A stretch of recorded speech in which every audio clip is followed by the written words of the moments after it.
Okay, the time is 3:58. This is appeal number 492. My name is Helene Daly, and this is for the address of 963 Hulk Highway, and the appellant is Thomas Forma. Tom, I'm going to swear you in. If you'll raise your right hand. Do you solemnly swear that the information you shall give pertaining to the assessment appeal now in question shall be the truth, the whole truth, and nothing but the truth, so help you God? I do. Okay, you'll sign here for me.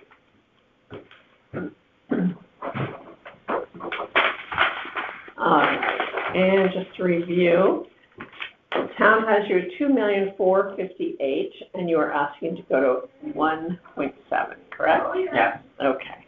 So how did you get there? Okay. So, I see you bought your house from Liz Eckert.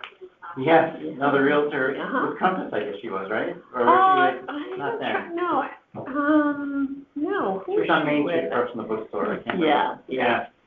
No, the Eckerts are very nice. Yeah. Okay. So, yes. Wow, 1754. That's an old house.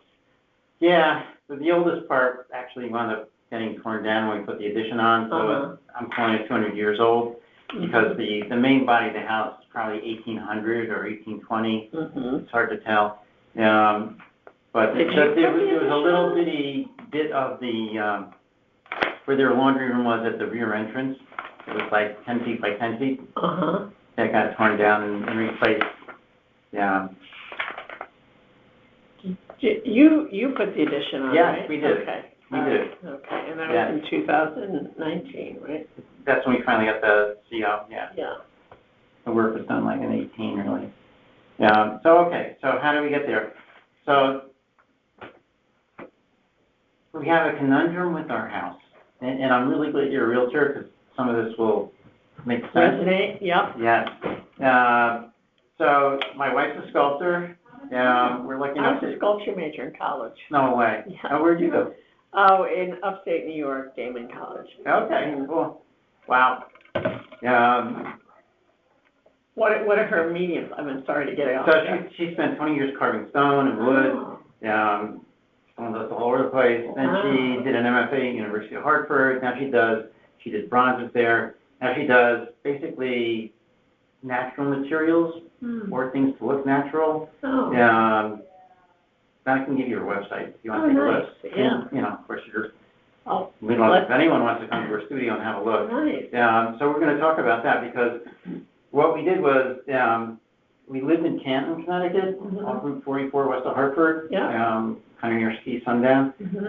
We built the house that we lived in for the rest of our lives, and then all of our three daughters somehow wound up in Fairfield County with grandchildren. And as they got older, there was no time for anyone to come because they had sports all weekend.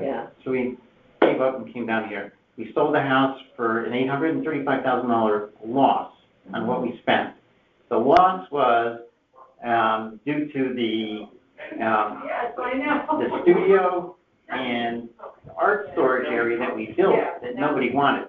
So we spent like $1,710,000 that I have in receipts for what the whole thing cost. We listed it, so we built it in 02, we listed it in, we built it in 02, and then we listed it in 2017 for $1,009,000 something, and for a year nobody came. No, actually, three people came to see it. Finally we gave up. We had 7 realtors come and compete. Gina Baker, one of the realtors up there, won the competition, and we reduced the price. And finally sold for like $875,000, which was the value of the house. Nobody wanted the other parts. We tried to sell it to artists. We tried to sell it to people who have car collections. I go to car shows and give out flyers. Sure. We went to New York City and I give out flyers in Chelsea and around museums. Nobody was interested. So after a year, we gave up on that, sold everything for the value of the house, and lost money. And one of the things in here is some pictures of the house. I don't know if you've had a chance to look through it. No, I haven't. Okay, so here's the house in Canton that we couldn't sell for a year. And you can see, this is the house, the garage, this is the studio, this is the connection to the area where we stored sculptures. We had 12 acres of land. Must be beautiful. It was gorgeous. We were like, oh, we'll live here for the rest of our lives. And then we didn't. So anyway, we came down here, bought a house near two of our three daughters. One was in Fairfield, one in Westport, and the third one in Greenwich. All with grandkids, build something else, but our land here is just over an acre, so we couldn't have the same square footage on one floor, so we had to build a two-story storage area. And because we had a two-story storage area, to get heavy sculptures to the second floor, we needed a high ceiling over the studio so that we could have a hoist and hoist heavy stuff up through a doorway that has a fence into the second floor. So that's why there's a cathedral ceiling over Donna's sculpture workshop. The sculpture workshop has 5-inch concrete, steel reinforced floors. The heat in there is done through piping that has hot water circulating through it. So that's the radiant heat, but that's the only radiant heat in the house. So it's not that clear from the assessor's card that that's the only thing with radiant heat, and that the actual, quote, cathedral ceiling. And it's attached to the house? Yeah, so there's a little mudroom in between the house and the new addition. That little mudroom was the part that was built in 1754 that the contractor said if we attach that, it's going to collapse anyway because it was like old stone wall. The little beams were just round pieces of tree where you could see where the branches were and everything. So that's why they replaced that. Okay. Okay, so the problem is we knowingly build something that we know or feel that no one will want. So the part where she works is a workplace, and then the part where we build like a barn area behind it, which you can kind of see on the assessor's card. Oh, really? Yeah. So on the card, yeah. So this is the house. Trees are hiding it, but back here, this is the part that's like the barn, we call it. It's 2 stories, so we can store the sculptures up there in that part. So that's the problem we have with the house. So the net of it is, and this is on the front page of the application, we have the old house that we live in, and we did fix it up considerably when we bought it. There was one wire that fed the second and third floor completely, so we redid the wiring. We did a lot of updates that were included in the 2020 assessment. Okay. Okay, because we had the CO in 2019. So that was all included, but there's still old house aspects to it. I'll get into it in a minute. So you've got an old house that's the 3,680 square feet. Then you got the new wing that has a workshop in the barn that is the part that nobody's going to want. Okay, the house is 3,680 square feet. Okay. Yes. And then so then you just subtract that from the 80. Yeah. Is what the 4,400. 4,400. Yeah, how much that is? That's right. And that's 8,008. Yeah, that works. So that's our conundrum. That we figure, we can't find comparable sales of something like this except our own personal experience. So we're using our own personal experience to say. So it's really almost like a barn, like a real barn. But it's nice inside. I'm not going to say it looks like, we can have a house. But I mean, but it's a barn. And, it doesn't have fancy, it has like the Mitsubishi heaters up there on the wall that go to an outside unit. So it's got that kind of Mitsubishi heaters on the walls upstairs and downstairs for the barn part. So that it's got very few windows. It has concrete floor? The barn part has wood floors. The concrete floors are the workshop that is between the house and the storage area of the barn. Okay. And that's actually a structure? It looks like. Yeah, no, it's a really nice. The studio is a really nice part of the house. So this is the barn. This is a side door, and this is, you can see how tall it is. But between the house and here is her workshop. Oh. Okay, and that's the part that has very high ceilings so that we could use, we put in a steel girder with a hoist. Oh, the workshop has a high ceiling. Yeah, the workshop has a high ceiling, so we could raise something up and roll it on the hoist into the upper area of the storage barn. Oh. And the barn is nice. I'm not saying it's not a nice place. The floors are nice. We drywalled it. Why didn't you put the hoist in the barn? Well, one thought was to put the hoist outside the barn, have it come out over the driveway and do that. But then we had the problem of, okay, so now we got to get the sculptures outside into the driveway from inside. What's that? Sculptures. Yeah, some of them are very big. And some of the things upstairs are, like 5 feet long, 4 feet high, and like a lot. One of the stones, which is a war memorial, is a big stone that probably weighs a few hundred pounds, and then a burlap bag with 2 bronze skulls in it, and that's your war memorial. Wow. But anyway, so some of the things are very heavy. Yeah. You can't get people to carry them up the stairs. So that's how we wound up with, between the storage area at the far end and the house is her workshop. So she goes through the mudroom into the workshop that has the concrete, reinforced steel concrete floors.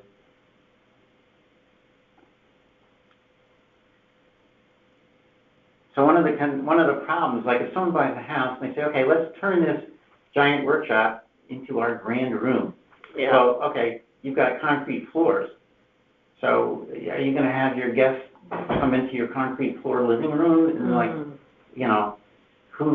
it just is a problem. Yeah, for some of the, I don't know. And how is that, does that have a separate heating system in there? Or? Yes. So the workshop itself has piping in the concrete floors, and it's a gas. Oh, that's the one that has the radiant heat. Yes, that's because number one, it'd be hard to heat. Number two, this is like a way to have the least amount of dust flying, like if you're doing something that's painted or something like this. And what about the barn? The barn is the one that has like the units that you put up. Mitsubishi separate heat as well? Yeah. Yeah. So they have those units. Yeah.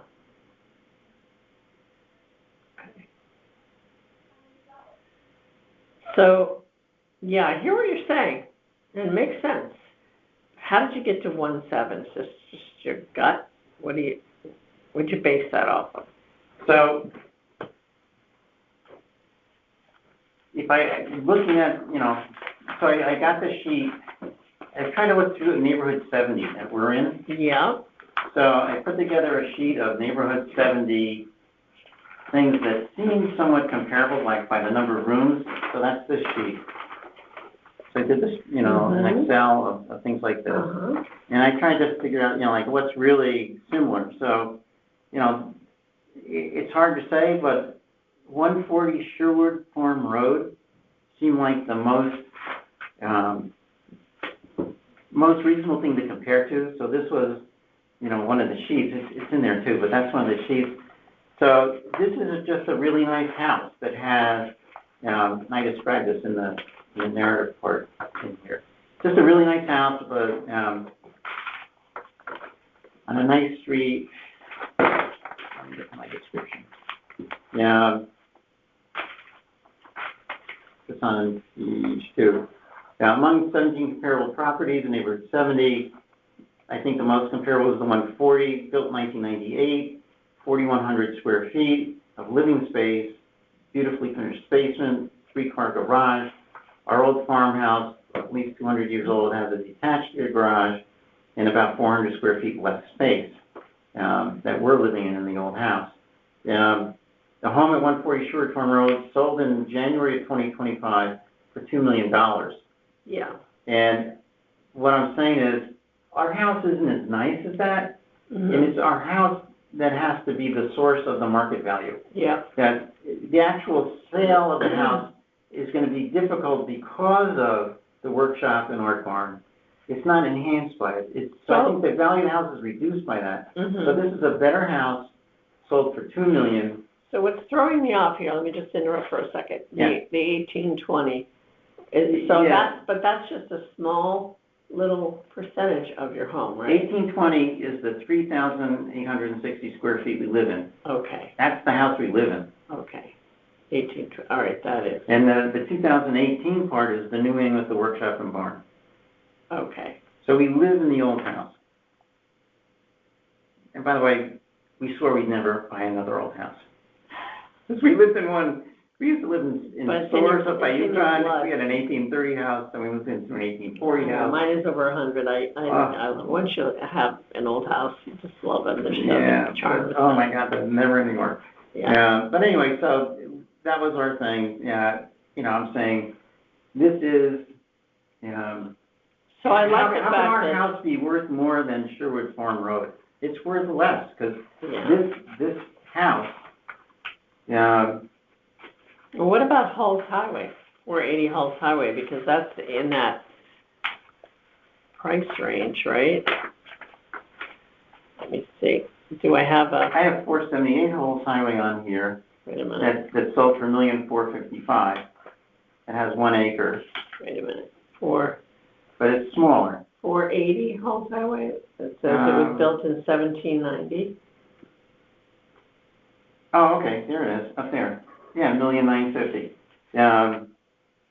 And do I have I might have it in this other file. I can't remember why I felt like this doesn't really work as it comes.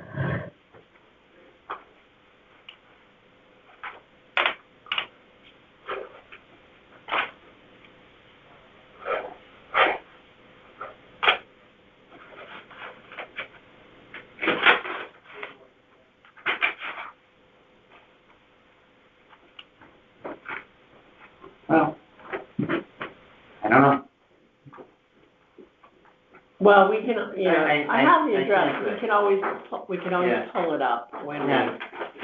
all right, so that is similar, smaller square footage. Yeah. So,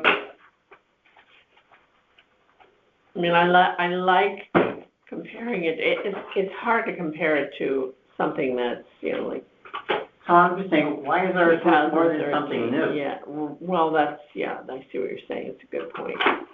Let me see. Thing. So, 1851, first one, 18. so that 140 Sherwood That was. Farm Road has 5 bedrooms and 4 baths, Mm-hmm. And it's built in 1998, and it's got 400 more square feet, and the $2 million is very close to the sale price because it was sold last in 2025 for $1,949,000. Mm-hmm. So that, that's pretty darn accurate. The sale price and the appraisal is only $50,000 less than the sale price, so that was pretty much on target. Pretty close matchup. Between the appraisal and so it's like And here's one at 1869 on Mill Hill Road. And that was 840 Mill Hill Road. yeah. Yeah. And that's even bigger. 4,100 square feet. 1 point. So just again, how did you get to 1.7? I hear what you're saying, but just curious how that number came about. Just kind of. Just your gut? Yeah, like just looking at these things, I don't know how to say other than how can we be so close to 140 Sherwood with less bedrooms and bathrooms? It's very close in acreage, but we're not, we're living in the old house. And the other part of the old house that I think is worth talking about is in the narrative part. There's some details. We don't live in a fancy house. We're out of character for the neighborhood because it's so large. The new addition is undesirable, I mentioned. I mentioned the house in Canton is the only thing we can compare to 140 Sherwood. But item 6 in here, the heating system is seriously like a 1950s New York City tenement. There's one thermostat in the living room. Uh-huh. The heating system, we were like, well, why is there only one thermostat? Why don't we have one on each floor? And they're like, you're going to have to rip out all the piping and everything. It makes no sense to me, but we had 3 different plumbers come to talk about how could you change this. Yeah. And they were like, you're going to have to change everything. You can't just redirect. And once they said, 100,000. Yes. So we're like, oh, God. So basically, if the bedrooms on the second floor are fine at night, when you come down in the morning, it's freezing.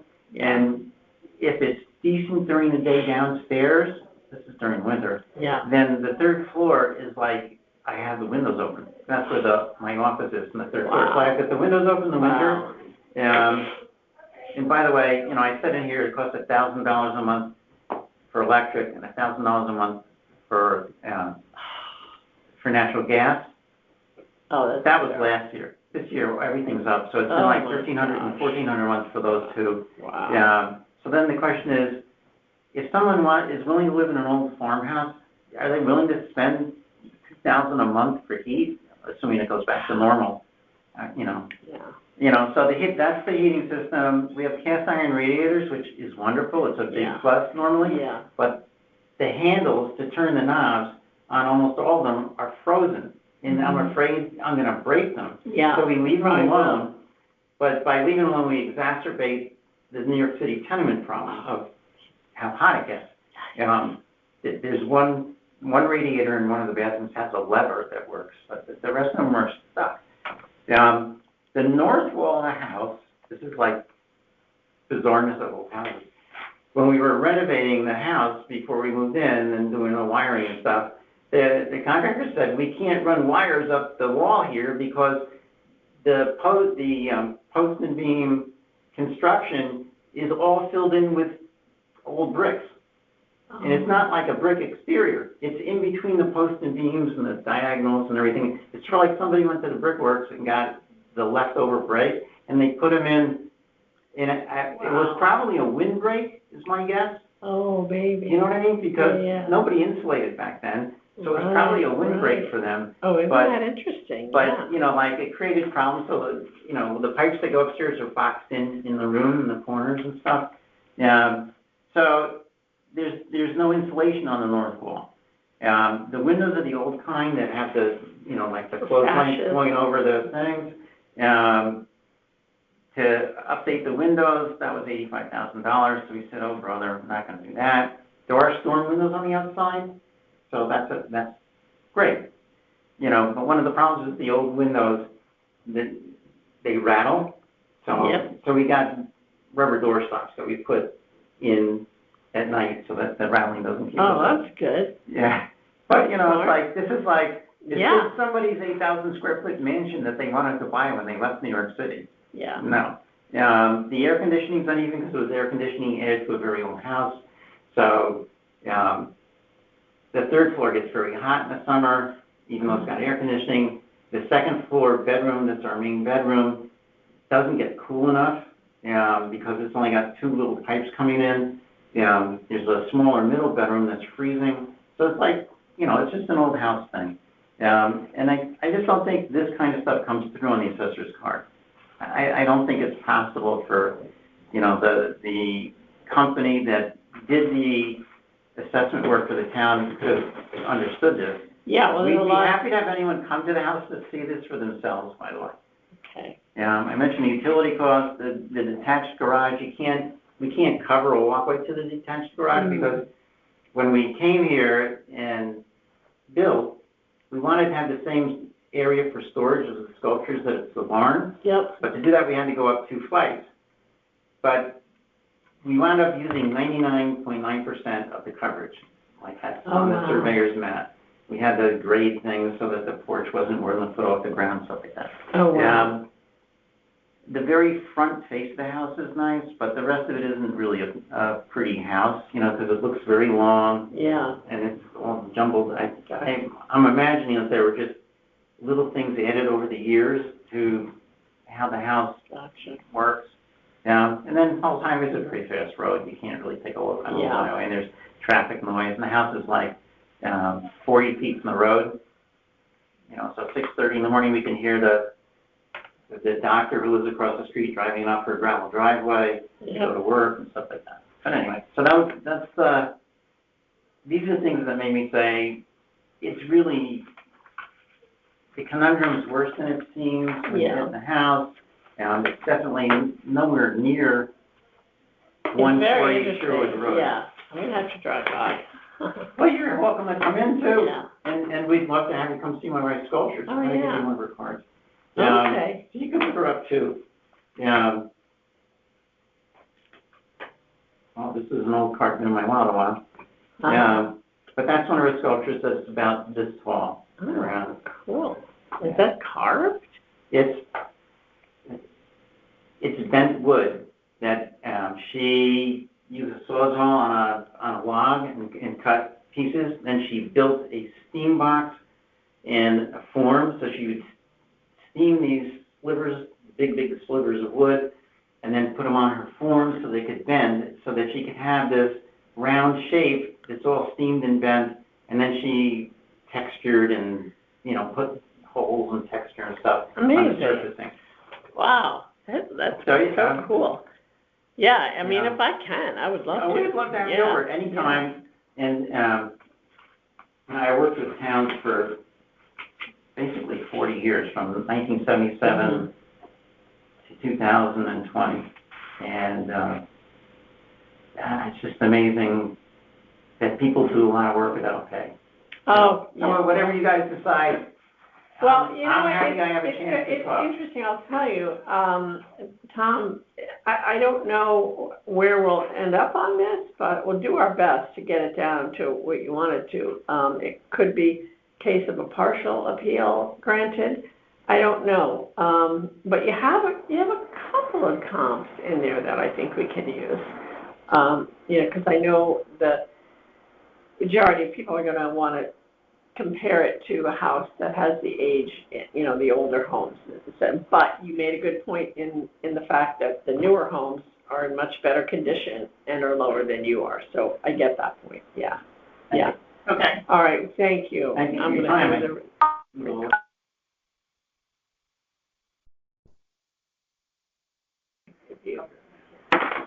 Okay, the time is 4:29, and this is appeal number 952. I am Helene Daly, and this address is 442 Hulse Farm Road. The appellant is Alexander Schaefer. Is it Alex? Sure. Okay.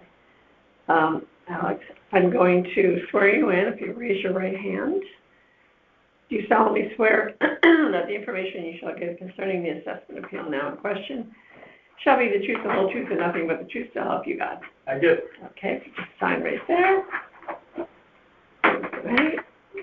So just to review, the town has you at $1,910,300, and you're asking to go to 1,658. Yep. Yeah. Okay. So how did you get there? It's sort of a couple-pronged triangulation, but, we bought the home in October of 23 for $1.6 million. Broadly speaking, in my view, the market hasn't increased so substantially by that amount. We've put a little bit of money into the house, but, when we bought it, it has all legacy mechanicals that still need to be changed out.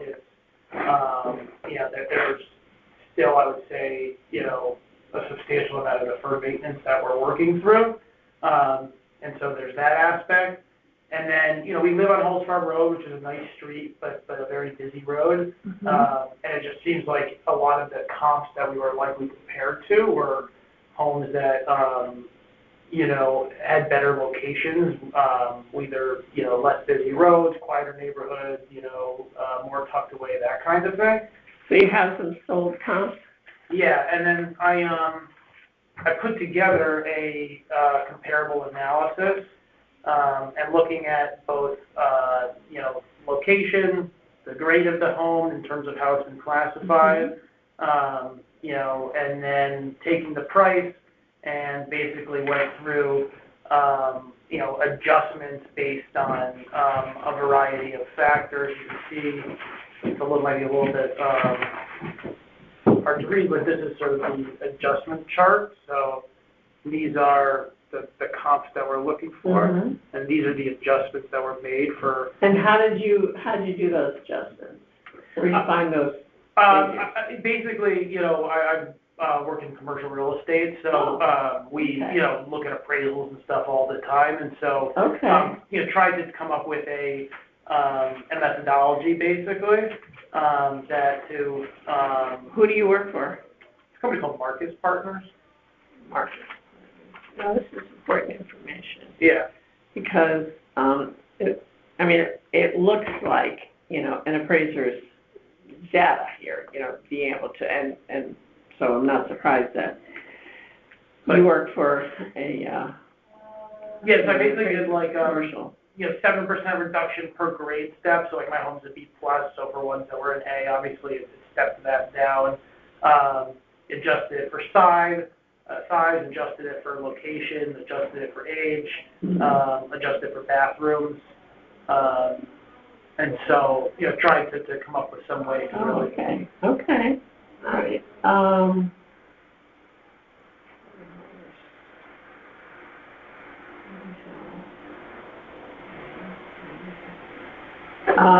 What I'd use Branbury Head, that's from the ridge, right?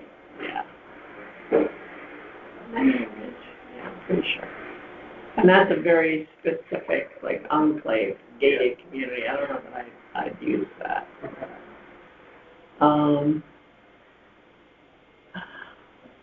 Hemlock Hills South, I don't think I'd use that either, because that's really,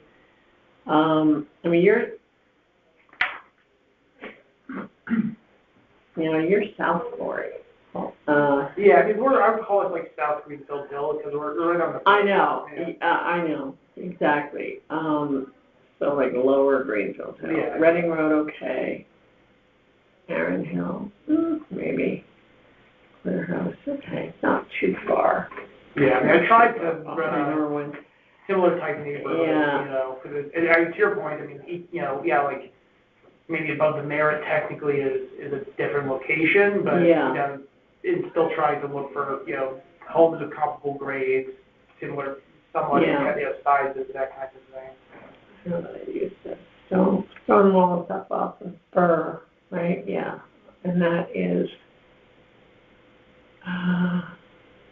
that's north of the Merritt too, yeah. So, but you've got these three, I think we can safely use. So what are we talking about? 1693, 1670, 1819.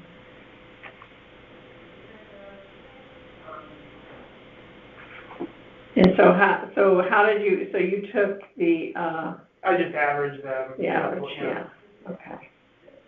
And then the other component here too, which I really didn't factor in here, but, you know, I technically have 5.5 acres, but, like 3 and change, if not more.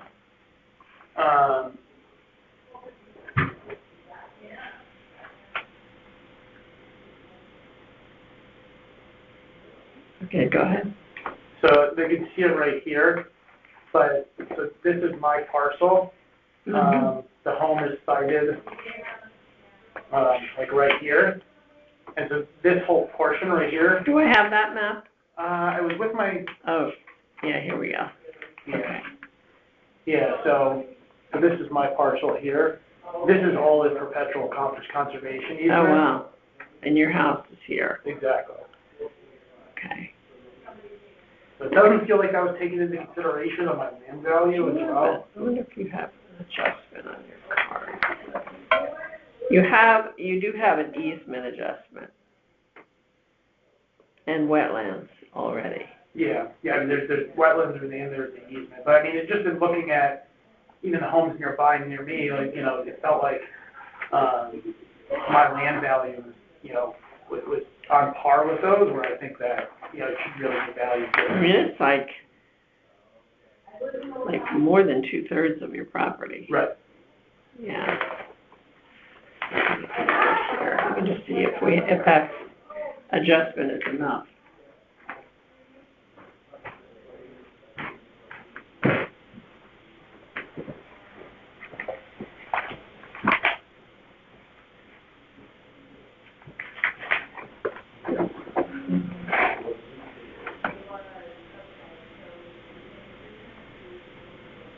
Where's the easement? So this is, there's the conservation right in the middle. It's this whole thing right here. It's everything with one. And so where's the wetlands? I think it's also. It's all part of the same thing? Yeah, I think so. I mean, okay. Because like this is the high ground here, so this is where the fields are.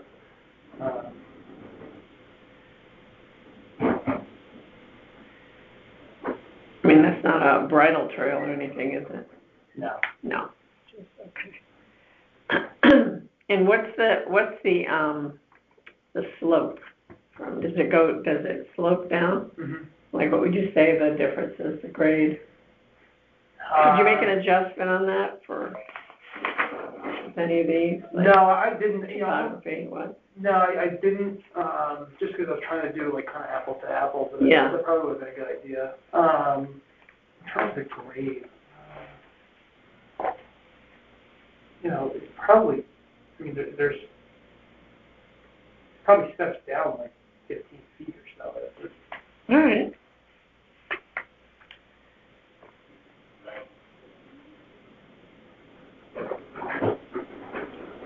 Into the easement wetlands area.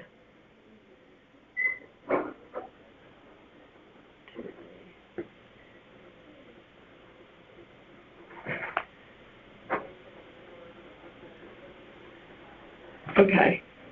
I like this. I like that you did that. Sure. That's very helpful to have.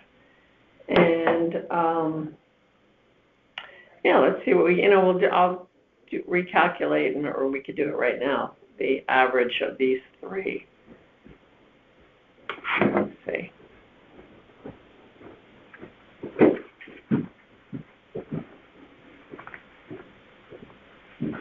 One, 693. 100 plus 1, 670.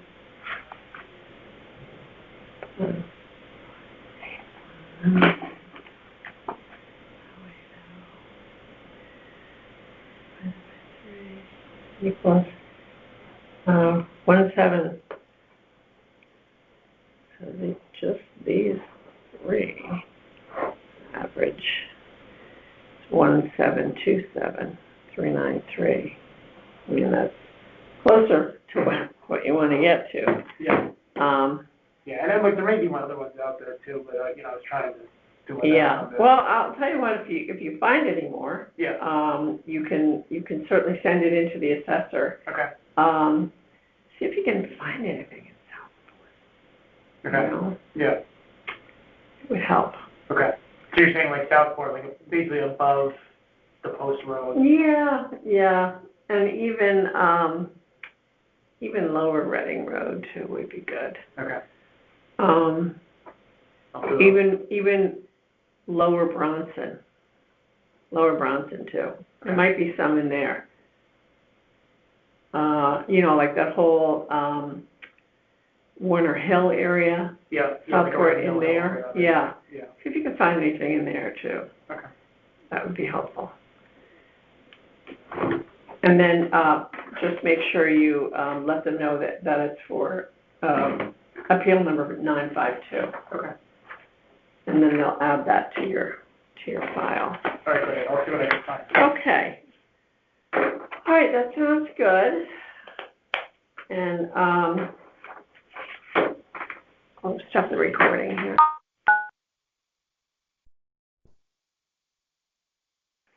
Okay, the time is 4:49, and this is appeal number 490.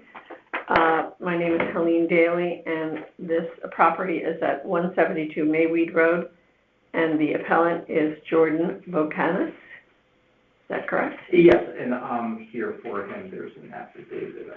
Oh, okay, you are an attorney? Yeah. Okay, very good.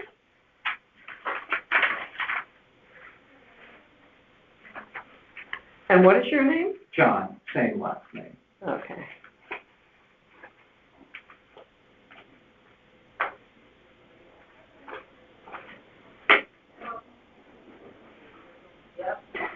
Okay, so just to review, town has you at 931,700, and you would like to go to 567,600, correct? Right, that was the proposed, because that was the prior, I think you inserted the prior assessment was by, that's the prior assessment. Well, yeah, we're gonna talk appraisal numbers, Yeah, yeah. of course, yeah. All right, so That how was did, the prior appraisal, I should say. Okay. so how did you, arrive at the 567? So, the comparables, which here, this is a ranch house, 1,600 square feet. Mm-hmm. And it's in the university area. The comparables we have, this is also a 3-bedroom, which was 607, and this is a comp from this past, within 12 months Okay. of the grant list. What is, before we go further, what is the condition of the appellant's property? Yeah, I think good. It's a What do ranch. they have it? They have it listed as a C grade, okay. Which is good, okay. The issue here is it's a ranch with, it's not level, the backyard, it slopes all the way down to, the stream that Yeah. separates that. I know where, yeah, I know. Right, so. So when you make the left on the Mayweed, it's on the right-hand side. Yeah, I know that area. Yes, correct. And I So- think this 540, I'm pretty sure that was a tear down. I could be further down on the street, I think. Yeah.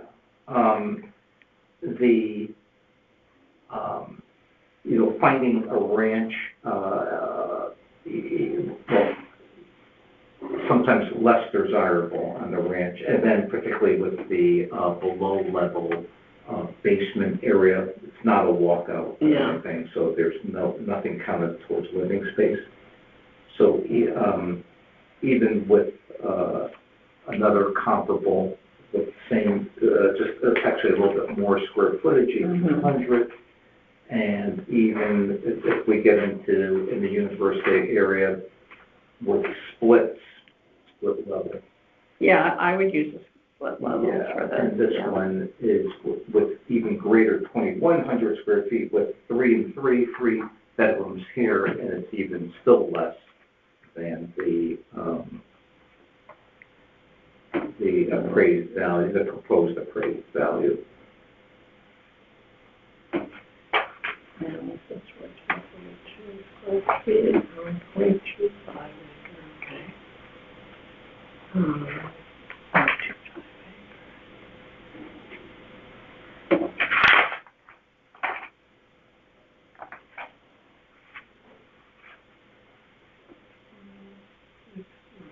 And I think a key aspect of this, again, is the non-level lot, less desirable than the ranch, and then based on the stream, I mean, families are reluctant to purchase with kids with the stream in the back that slopes right down into the. Yeah. I do know that area. Yeah, and there was a previous, and it has what they used to call, it was subject to, I think, a suicide in the premises from the previous. Yeah. Oh, psychologically. Yeah. Which one? There was a previous suicide. At this property? Yeah, maybe, yeah, on this property, yeah. Okay. So at the time that it was purchased, it was on the market for quite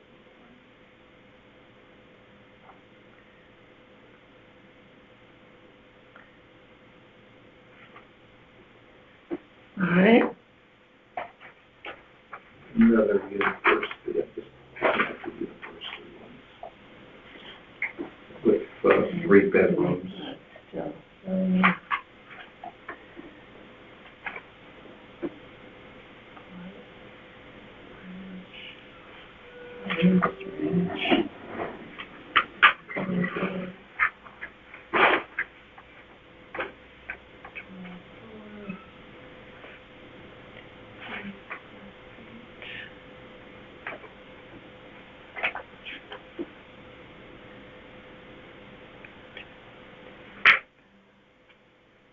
is on a busy road too.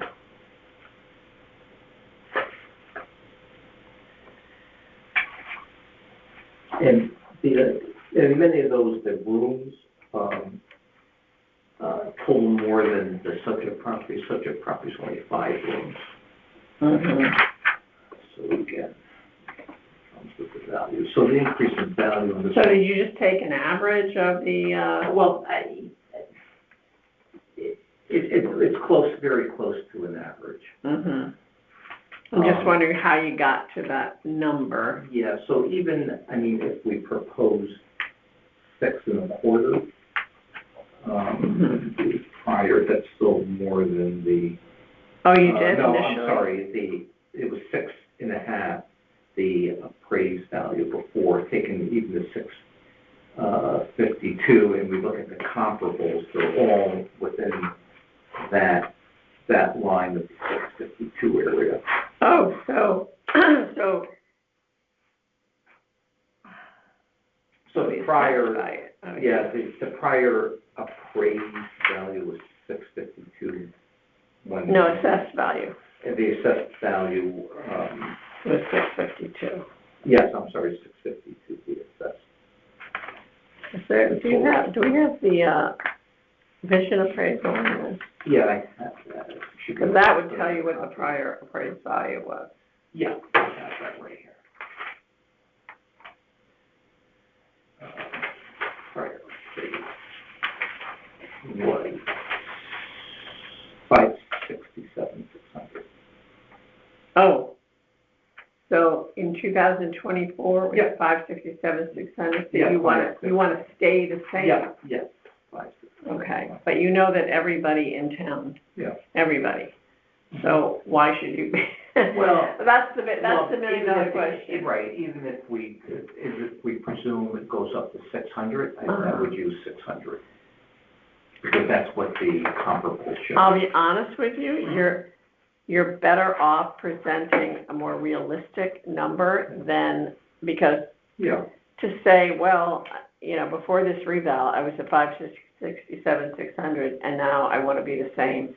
That's unrealistic, and nobody in town is going to be able to stay the same, unless a tree fell right through the middle of the house. We'll propose the 625. All right, we're going to change this to 625. Yeah. Okay. All right.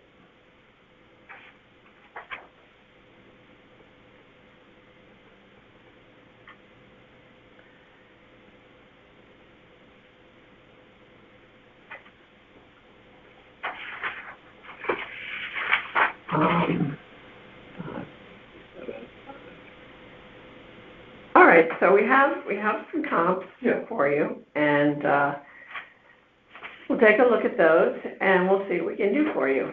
Okay? Thank you. Is there any other information that you want to leave with us? No, I think that's it. Okay. The psychological impact and the unleveled lot. Yeah. Okay, very good. We got like 4 or 5. 1, 2, 3, 4, 5. Yeah, 5 comps. That's good. Okay, very good. Thank you. I appreciate it. And you'll be hearing from us. Could be in April, could be in May. Yeah. We just don't know how soon we'll get to this. Yeah. But we appreciate the work, John. Thank you. Good night.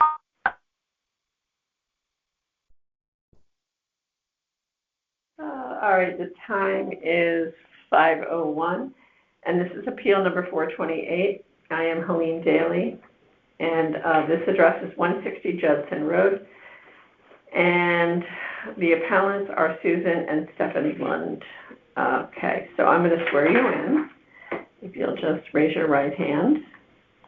Do you solemnly swear that the information you shall give concerning the assessment appeal now in question shall be the truth, the whole truth, and nothing but the truth to help you God?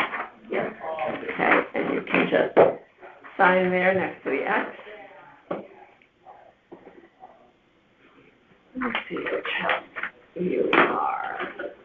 Oh, yeah, you bought the trainer's house. Yes, I love that house. So pretty. It's not that nice, by the way. Oh. For purposes of the meeting. Oh, yeah, that piece Lord. Okay, so just to review, you are, Do you you're want us to give you asking a for, little overview? what's that? I'm just for the record, I'm stating this, for the record, you are at $2,585,000 and the town has you at $2,964,600, correct? Yes. Okay. You'd like to go to 2,585. Okay, so how did you get there? Sure. Always come prepared, and we did. Okay, good. There you go. So, Is that in here too? it sounds like you know the house because, Mhm. you know the trainer. Yeah. We bought it in August last year Mm-hmm. for $3 million. And, you know, when we saw the new appraisals coming out, we went up about 120%, which is almost twice of the average household in Fairfield. Mm. And the house that we purchased has really not gone through any changes over the last 5 years. So in lieu of that, we were kind of surprised that we would be going up by so much more than everybody else. Because we read that the average for the town was around 60%. Right. So we kind of assumed, give or take some adjustments for the neighborhood, it wouldn't go twice as much. So this is our argument in a nutshell, right? It's got to be, does it represent the market price, right? We purchased it in August. It's hard to argue that it doesn't represent the market value. But this one is... Well, an appraised value is supposed to, market value equals appraised value. Yes, Yeah. Sure. yes. This one, is it comparable? Is the assessment similar? Is it fair? Are we carrying our burden? And that's where our argument is, really. Okay. And so we did a detailed analysis, 17 comps. We feel like we're 15% over where they are in terms of the appraisal to the sales price. That's where we The came up. houses that we picked are all houses that are comparable in price. Mm-hmm. And the difference between them and us is that it's pretty easy to figure out what a house sells for when it sells. Mm-hmm. It's much harder when it doesn't sell. Yeah. But these houses have all sold immediately after you shut down your strike. And The problem with this whole list is we can't use all of these. It's got to be within your location, your neighborhood. some of them are. Yeah. I see some of them are. You know, we are part of the Sunny Home Association. That's 3 comps Yeah. in that immediate vicinity, and they are all very different. From ours. And I think, you know, if you're in real estate, you can appreciate how difficult it is to do a paper study of all these houses. But something tells me that the houses that have not transacted recently have not been appraised and reflecting the increase that we have seen in the market. The result to us is, of course, that we bought it in August. We got the full uplift. Nobody else did. So we end up with a disproportionate share. And that does not seem to be fair and equitable. So this is millions. Okay, so 3 million. So They're what would all you in the say? same price range, and these are all the properties, by the way, that have sold since, I think it's October 1st, up till the end of February. Sale price. I see. So that's the sale price, and you're saying it went down. Okay. So what we did was we essentially said, what is that ratio between appraised value to sales? We were essentially 1 to 1.99. What did everybody else look like? And I thought you said you were up 120%. yes, we were. But if I just compare our sales price to the appraised, we are essentially assessed at our sales price. You would hope that all these 17 properties would have been assessed pretty close to their sales value. Or you would have hoped that maybe some were higher, some were lower. But you wouldn't expect that they were all different, all lower.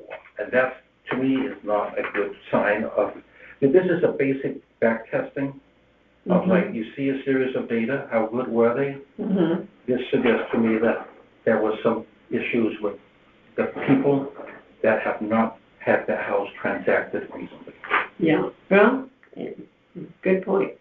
So Lally, I'm looking at this right off the bat, that's almost where you are. Just a hair below you, so not much difference there. Roland. The last one, the very last one is Sunny Home. Sunny Home. It is wildly out compared to us. I'm trying to remember which one that was on Sunny Home 324. It says you come in. I know where it is. I'm just trying to remember which house that was. It just closed. That was, yeah, I know which one that was. Yeah. And that only went up 60. Wow. That's a good one. That's a good one. There's 3 from Sunny Home on this. Yeah. And they all transacted in the last, couple months and after the appraisal, or the appraisal period closed. So that's why these were chosen. Yeah, now this one at 324 was in good condition. I'm trying to remember one. Actually, 222 was too. Okay. So, yeah, I would say that these 3 are more in line with what you're trying to do here. Sure, but, for completeness, we took everyone. Yeah. A lot of them are down in the sort of beach area, generally speaking, but obviously not all of them. And the Millard is probably new construction, is my guess, right? Wasn't it? Or was that a resale? Do you know? Which one? Millard, 35 Millard. I don't, to be honest with you. But they're not all new builds, and frankly.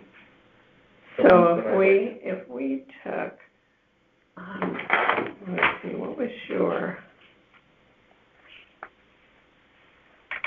let me find your,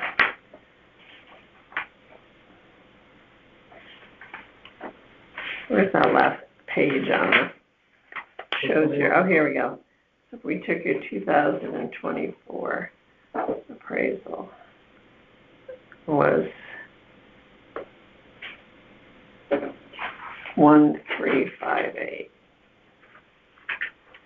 Okay.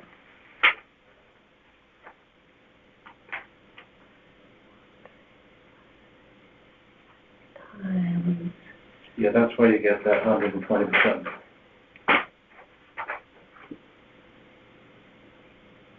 217, I think.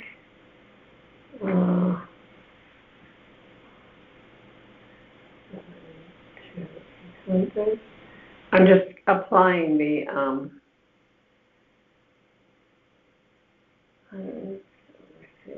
applying these new ratios to your old appraisal to see what we get. Time. I actually think that if you take the 3 Sunny Home, they average 0.7. Against our 0.99. So that's 30%. 258. This brings you right, kind of right where you wanted to be. That one at 174.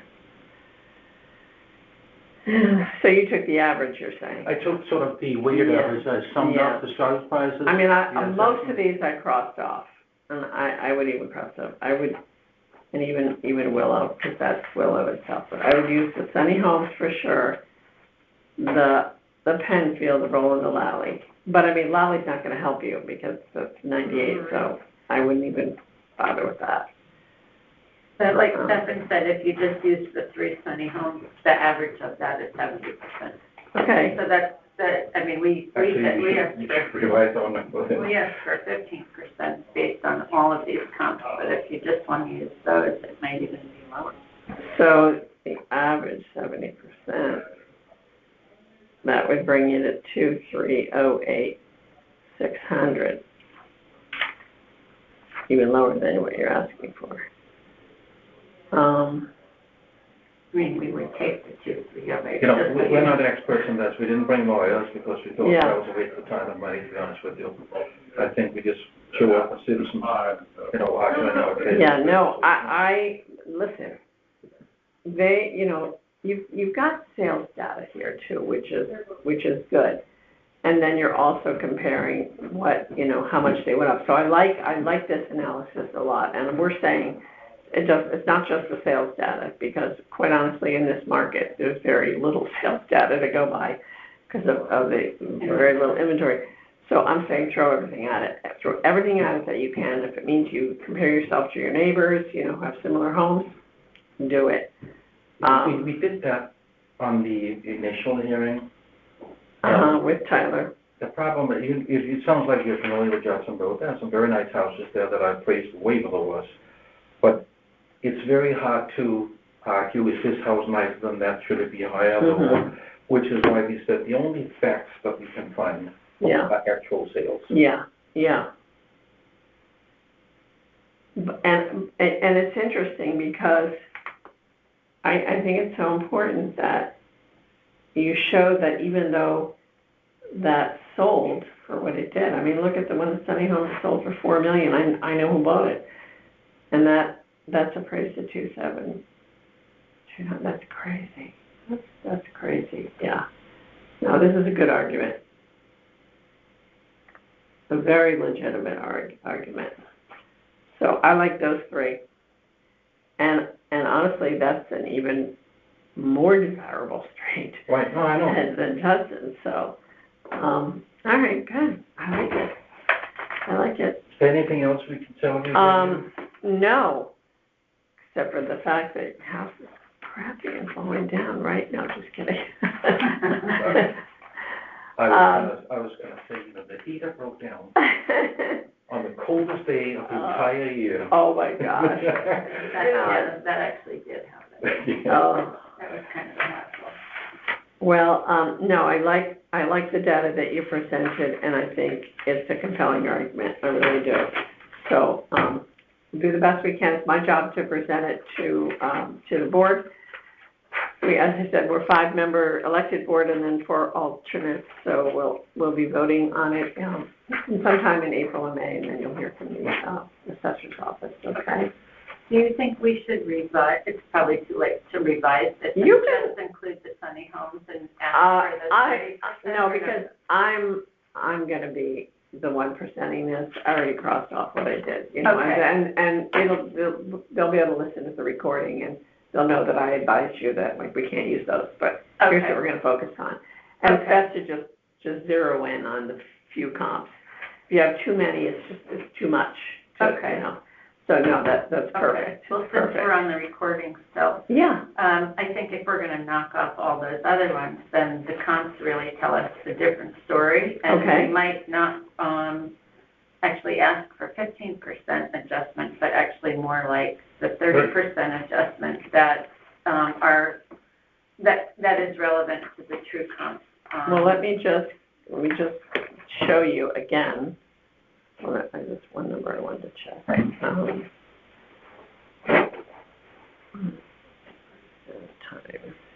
1358. Yeah. So the 3 Sunny Homes, you end up with a value of 2585880, 2172,800, and 2254,280. So the highest one, which is like right around where you originally asked for, that's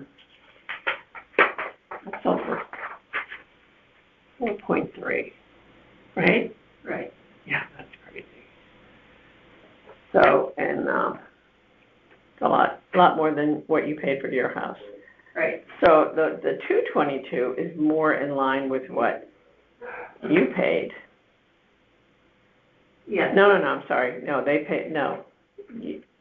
All 3 of these are $1 million more than what you paid, at least. Right. Yeah. You know, one of them is appraised lower than us, and they paid more than 50% more for it. Yeah. So if we just use those 3, it's a 70%, it's a 30% adjustment. Which would be what?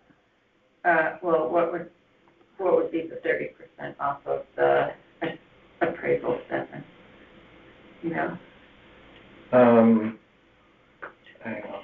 But we're on recording, so, and our time is up. You're saying that there's 2964? You said it was 70% if you look at the 3 Sunny Homes only, right? Yeah, times 0.7. So it would that would be 2,075. 2,075,000. If I took these 3 and averaged those, It would be 70%. I come up with 2337. Is that what you came up with, Stefan? No, what I did was the following. I took these two values, this value, that adds up to this much. I took these, and that's up to this. Mm-hmm. That equals a 70% ratio. Essentially, the appraisal is 70% of the sales price. Okay. If you take that same 70% against our appraised, you end up at 2075. Okay. 70% of sales price, Total sales, you want these numbers? of each. So you're saying this is these numbers are 70% of. Yeah, so Okay. essentially it's a weighted average, dollar weighted average. Okay. These are the numbers, huh? 13, 310 would be the three sales prices added up. And then the three. What is that, 9246? Is that 9246? 9346. Is the three appraisals. And that's 70%. Okay. If you apply the 70% to our appraisal, it would be 2,075,000. 70% of your Sales sales price. Sales, Yeah. I'm sorry. Yeah. Yes. Equals what? 2,075,000. So that's what you want to go to. I actually, in order, if we really want the math right, it should say 2100. That's 70% of 3 million. 2100. Right. Okay. Okay. 2100. All right. I will change that here. 2100. Thank you so much. You're welcome. And also. Oh, your leave is not coming, I'm sorry. May I take a card? Yes, absolutely. Okay, good. Thank you. Good stuff. Thank you very much. I know how to present it, and we'll do the best we can, okay? Thank you very much. And I hope to see you around the neighborhood. Yep. Okay. All right, take Okay. care. Bye-bye. Thank you for doing this. You're welcome.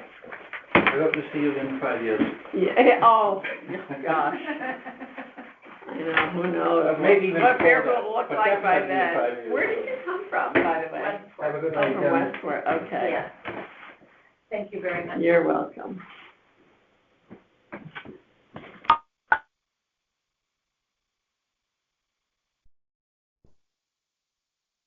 Hold on one second. The time is 5:22, and we're squeezing in appeal number 920.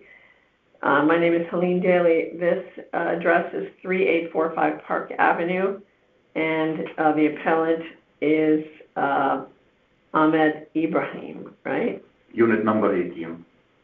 8 what? Unit 18. 18. 3845 Park Avenue, Unit Yeah. 18. All right, so I'm going to swear you in. If you'll raise your right hand. Do you solemnly swear that the information you shall give pertaining to the assessment appeal now in question shall be the truth, the whole truth, and nothing but the truth, so help you God? I do. Okay, if you just sign right there next to the X.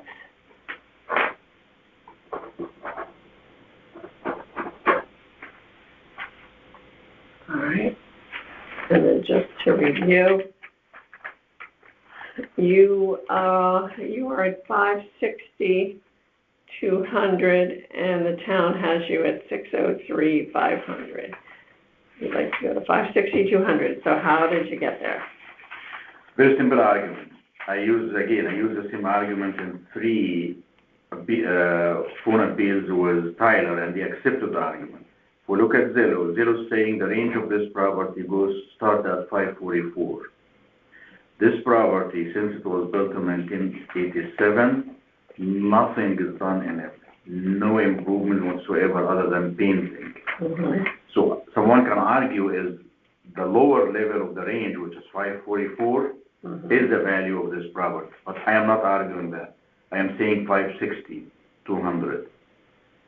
So it's very simple. Zillow is saying the value starts at 544. If nothing is done since 87, so it should be 544. I am not saying 544, I'm saying 560. So the fair value of this property should be 560, assessment 70% of that.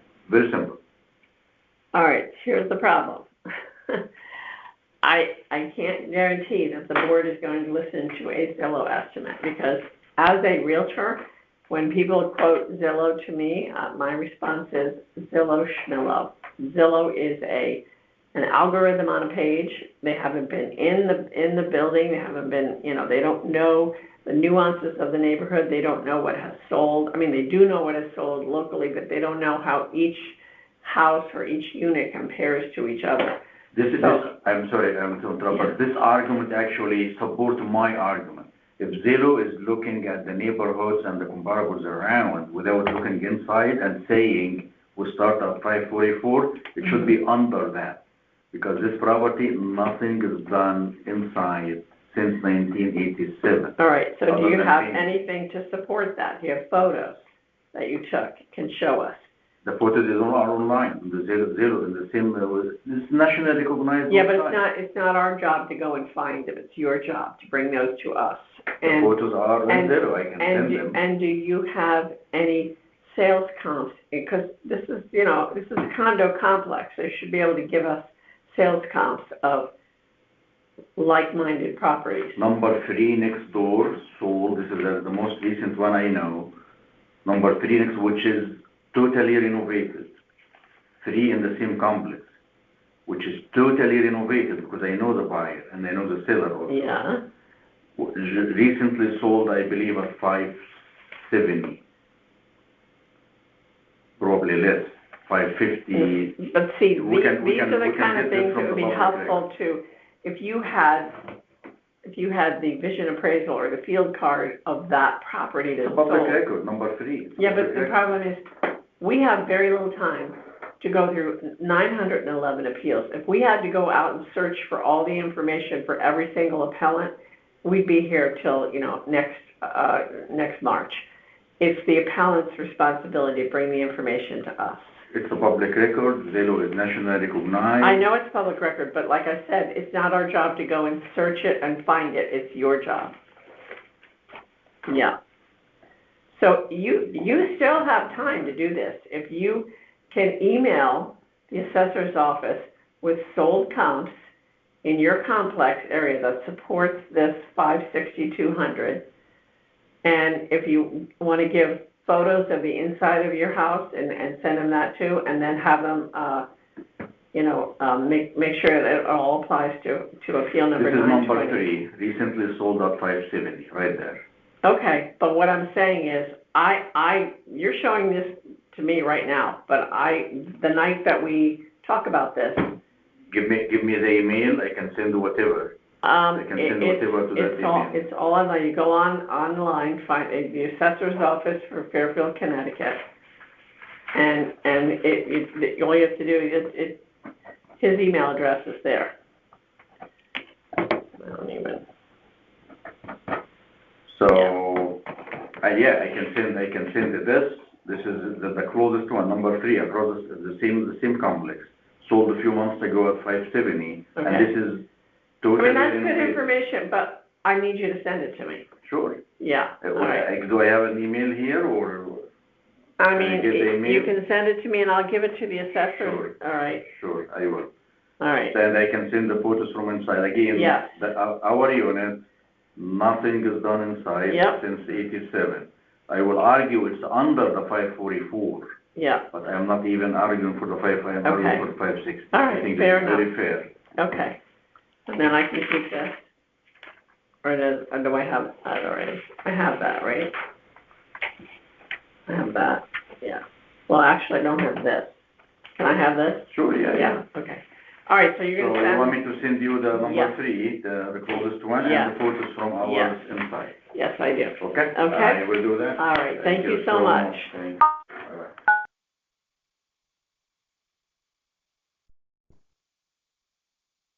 Okay, the time is 5:30, and this is appeal number 876. My name is Helene Daly, and the address is 1013 Burroughs Road. The appellant is Gregory Shine. Is it Shane? Shane.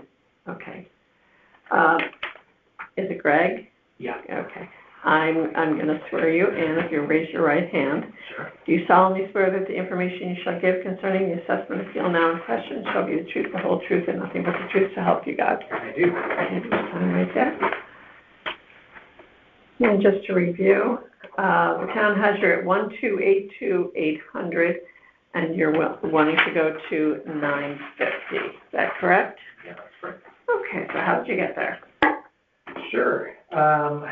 I looked for fair market value. Okay. That's how I got there. I guess just to begin, the materials you have there that I submitted were based on some MLS data that I received, or I got from realtors online. I've since learned that it's preferred and sometimes more accurate to use the property card, so I came today prepared with an alternative set that's just property cards instead of the realtor information, just in case that fills out the record a little bit further and is helpful. So you have sold comps? Yes, yeah. So my process was I was told to try to get... I didn't realize it's an old house, 1834, huh? 1834, yeah. Wow. I tried to get as close to the valuation date as possible of October of 2025, so I set the setting fairly close to there. My neighborhood actually didn't turn over a ton during that period, so there weren't a lot of choices, so I picked the ones that were relatively close to that date. And then whenever I really tried to focus in on older homes, I really found nothing at all, and so I had to go back even further. Geographically, I had to go a little bit bigger to find older homes in particular to try to figure out whether older homes were holding up as well as newer construction. So that's how I came up with the homes that I included in my appeal. I'm happy to walk through them or answer any specific questions that would be helpful. Okay, so you purchased this for $899 in... Yep, arm's length purchase. Oh, is that, why is that? What was that? Why was it an arm's length purchase? Tell me about that. Oh, because I have no relationship to the seller. Oh, okay. Yeah. Oh. Nice. Yeah, purchased it at the end of 2022 for $899. Looked at comparable homes in the neighborhood that have sold within the last year to 18 months, and they were generally lower than what I was seeing with respect to the valuation given by Tyler. And then when I expanded even to older homes, I expanded geographically to grab an older home because I couldn't find an older home in our neighborhood. Found that they were selling for an even lower amount. See where that is on Stratfield. Sure. Because that's I can't remember if that's lower Stratfield. I think it is. The 122, yeah, that's over by a golf course. Yes, by Brookline. Okay, yeah.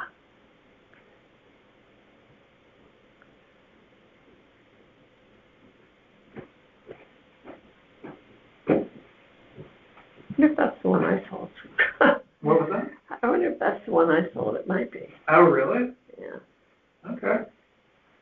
Actually, no. I didn't know you were a real estate. Oh, yeah, I am. Yeah. That's a good background. Yeah, well, that's why I keep doing this.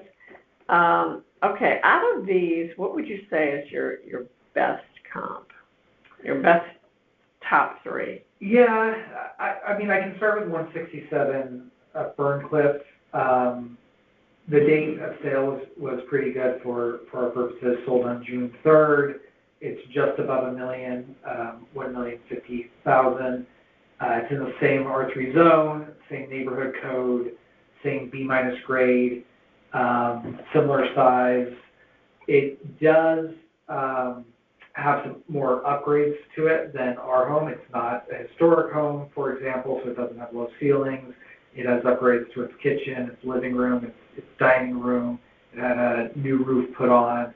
So it had a bunch of factors that would push it up from where our home is, but the date is relatively close, and it is relatively close geographically. That said, it's on a less busy street. Burroughs Road is something of a through road coming off of Fairfield Woods. whereas some of these other homes are on a bit less busy. So that can be a downward adjustment, I would think, for Burroughs Road in general. And you'll note that the 10 Burroughs Road, which is my same road comp, that one sold for slightly less than actually my own home, even though it is very similar in size. And these are the cards for them? Yeah, I pulled up the cards just because. Yeah, no, it's helpful because I can eyeball the. Yeah. I remember which houses were which. I'll give that to you. Oh, I know that house, yeah.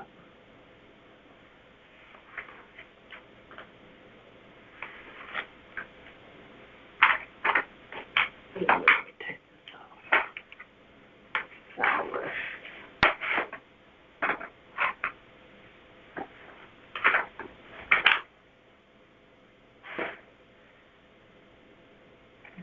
Okay, one cliff.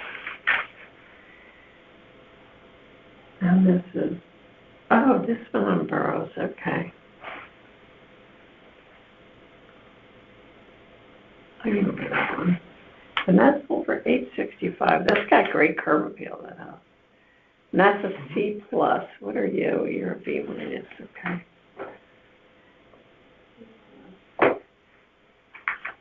And then, yeah, I wouldn't use Old Oaks. Because that's it's a little too far, yeah. Yeah, it's also a B minus. It's the same neighborhood, the 0085 neighborhood. A larger lot, larger house, still only sold for $900. I mean, honestly, even Falmouth and Ferncliff are not the greatest comparable neighborhoods. Well, you're in a funny little area there. It's like it's not called anything. And some people call it Fairfield Woods. Yeah, I always think of Fairfield Woods as like on the other side. But which part of Burroughs are you on? Are you north of the like the cemetery, past the cemetery? Past the cemetery. Yeah. North of the cemetery. Yeah. Okay. So yeah. All right.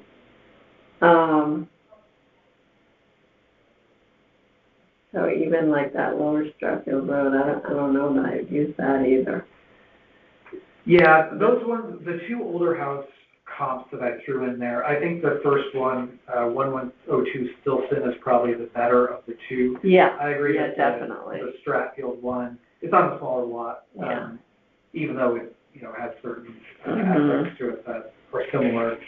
The 1102 Stilson, it's a similar scale, it's a historic home, it's the same grade of construction, and it sold for $700. Now I had to go back to 2024 to get that one, just because there aren't as many historic home sales. So. But that's okay. Yeah. That's okay. That's still, because honestly, if you look online, the list that they gave us online, they go back to October 2023. Okay. So they timestamp it to bring it up to the current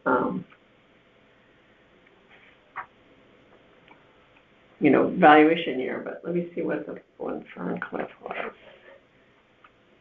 10.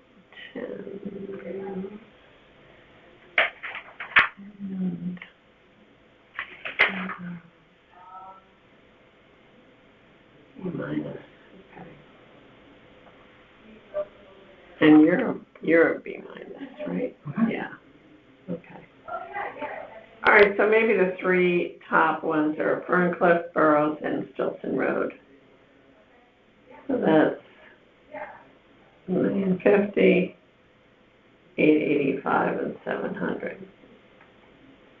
Low, medium, high. Okay. So I should take the average of those three.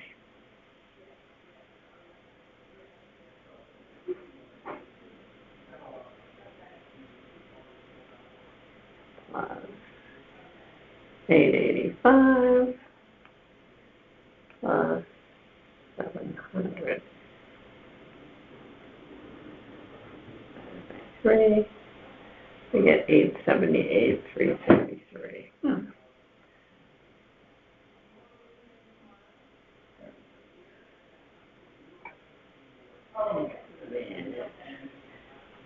So how did you arrive at the 950? Yeah, I mean, I started with the purchase price, which was $899, because that's a true fair market value indicator. And then I worked from there I was mostly working off of square footage, dollars per square feet.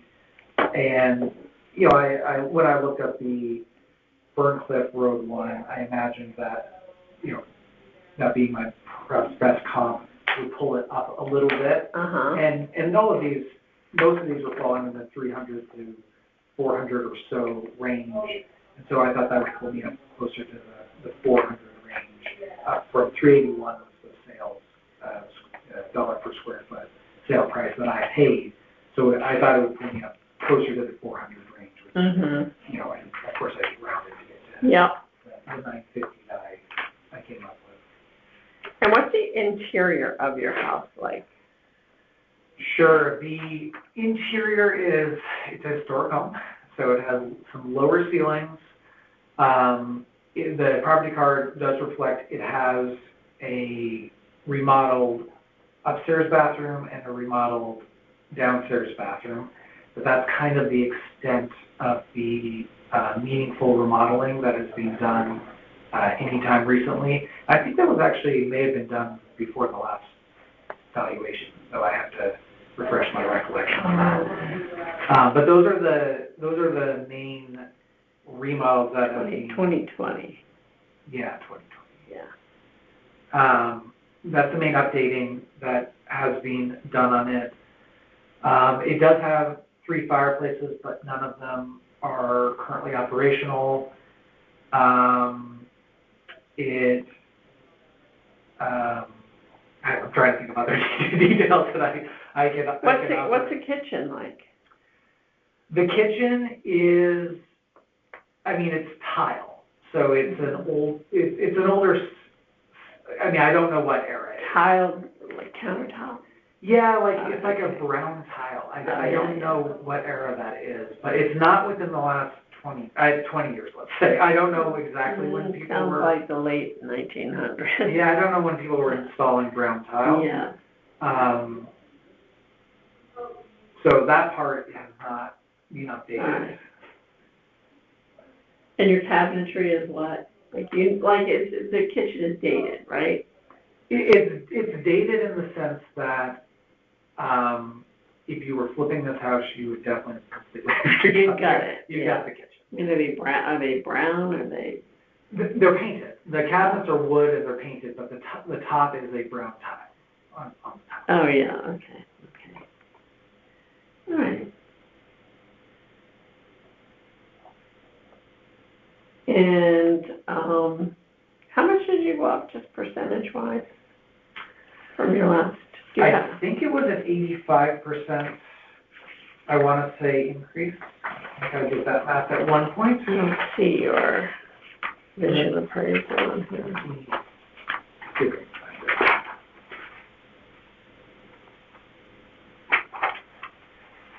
82% is the 2020 revaluation was 705, 700, 2025, 1282, 800. I got the 5-year changes, 82%. Okay. All right, so you gave us 3 comps, and we'll take a look at those. And like I said, the average, I wrote it down here. Now I can't find it.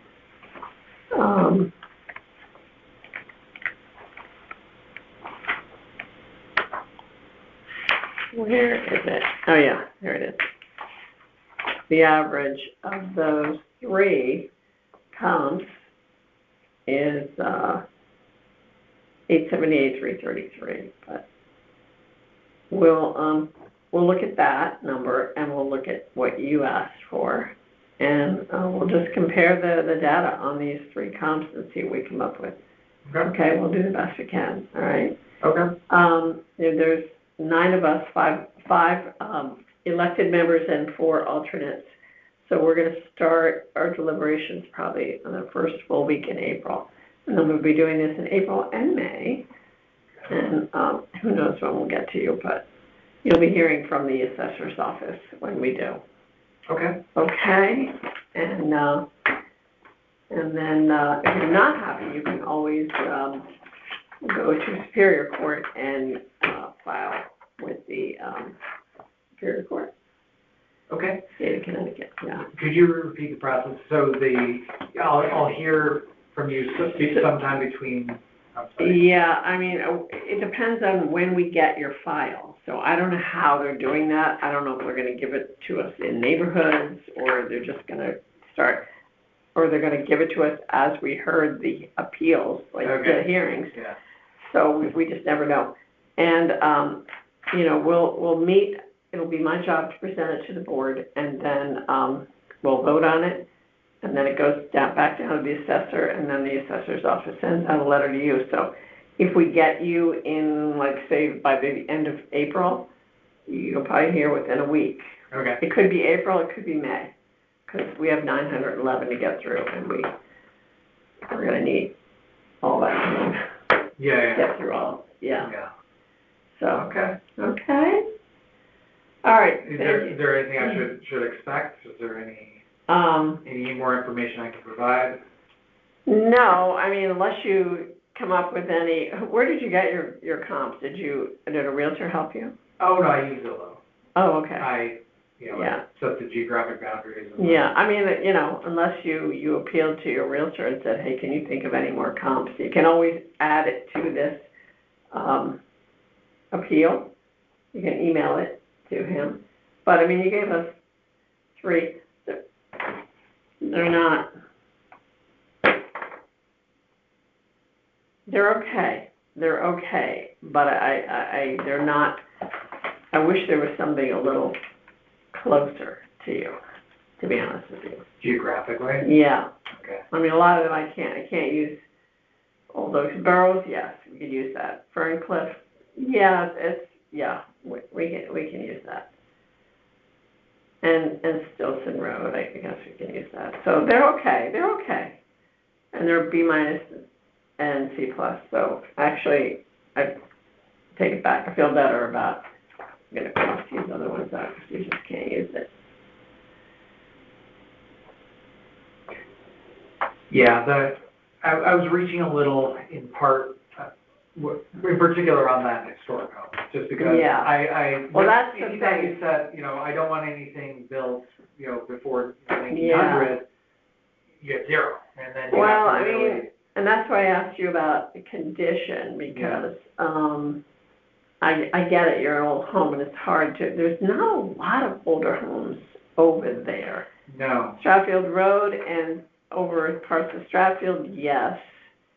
But in the Burroughs and Fairfield Woods area, there's not a lot of older homes right there. Yeah. You're looking now down at the university area or the beach area. That's where you see a lot of the older homes. Yeah. So, if you can come up with anything else, you can add it to this and then just reference file number 876. Okay. Yeah. That would be the only thing I'd say, just because of the age of your home. If you could find anything that's closer to that, one of them is, but that was, we decided not to use it because of Stratfield Road. Yeah. Yeah. Okay. All right. Thanks so much. I appreciate your hard work on the recording. All right. The time is 5:53. And this is appeal number 871. I am Helene Daly, and this address is 135 Lakeside Drive. The appellants are Steve Kunstler and Judith Saarinen. And if you'll raise your right hand, I will swear you in. Do you solemnly swear that the information you shall give pertaining to the assessment appeal now in question shall be the truth, the whole truth, and nothing but the truth? So help you God. Yes. Okay, that's sign right there. I love Lakeside Drive. It's so pretty over there. My daughter and her family live over on Partridge. Not far. So just to okay. So just to review, the town has you at 767,600, and you are asking to go to 504,252, correct?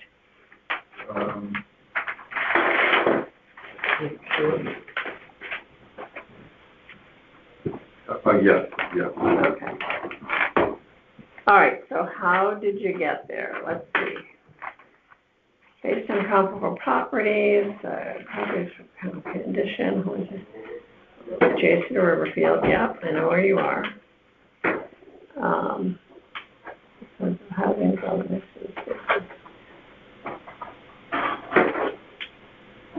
Oh, you mean when you say housing development, you mean Walden Court? Yeah. Yeah, okay. Before they built that, we never had any flooding. Then they built that, and the road floods every time it rains. And have you ever talked to the town about that? Yeah. They've come out, did they ever give you, No, we talked to the school, we talked to the town, we did, you know, a major, the most problematic thing that we have is that the access to the school only goes through our little one block of Lakeside Drive. On the other side of the school, on Hunter, it makes sense both in terms of traffic and parking management as well as safety for fire or emergencies, for there to be another route. Another egress. Yeah. You know, out of Hunter. We went to the town meetings and whatnot, and you'd have to, I guess, go, when you come into Riverfield, go on the side of the building to the right and create a path. Parking lot right there. It would actually be very cheap and easy to do it. They just don't do it.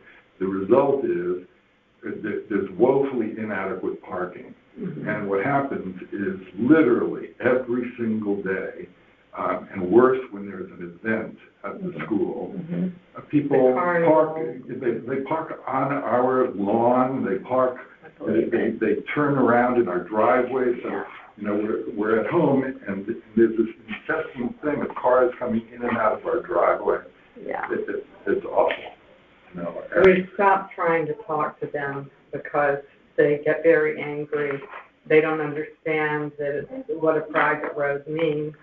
They say they didn't see the sign, and, you know, some people get so nasty. Yeah, so that part of, that's a private, once you go past that little end of that road, instead of going through the, photograph.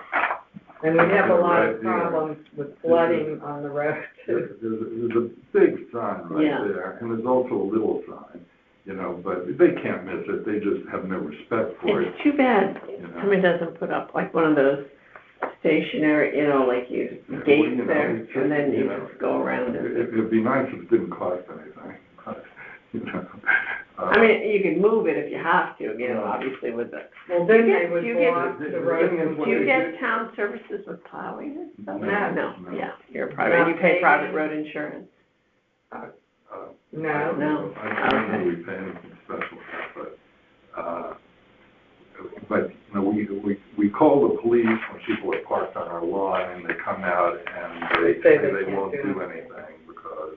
They say the only thing that they could do is for us to sue them for trespassing, and that would be a very hard, you know, long process.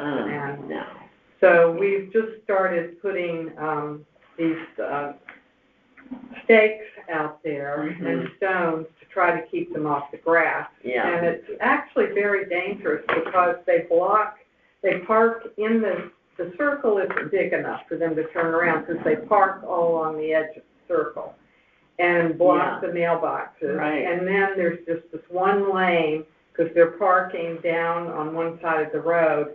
And there's almost been accidents you know, when the UPS truck comes and. I almost got hit a couple of weeks ago. You know, you try to go out. I've got a good one for you. You know how there was a child hit by a car right on that corner? I heard that he broke his leg. That was my grandson. Oh, my gosh. Which corner was that? I hadn't heard about that. Yeah. That's my grandson. That was where? Wow. Right on the corner of Lakeside and Mill Plain. Because when those cars are coming out of Lakeside, there's a blind spot there. Yeah. And you can't, and so the kids that live on this side of Mill Plain, you know, the same side as the school, they're coming, obviously they're coming up, you know, Mill Plain. They're not going to cross over and then go up and then cross back again. They already live on Partridge. He's coming up Lakeside.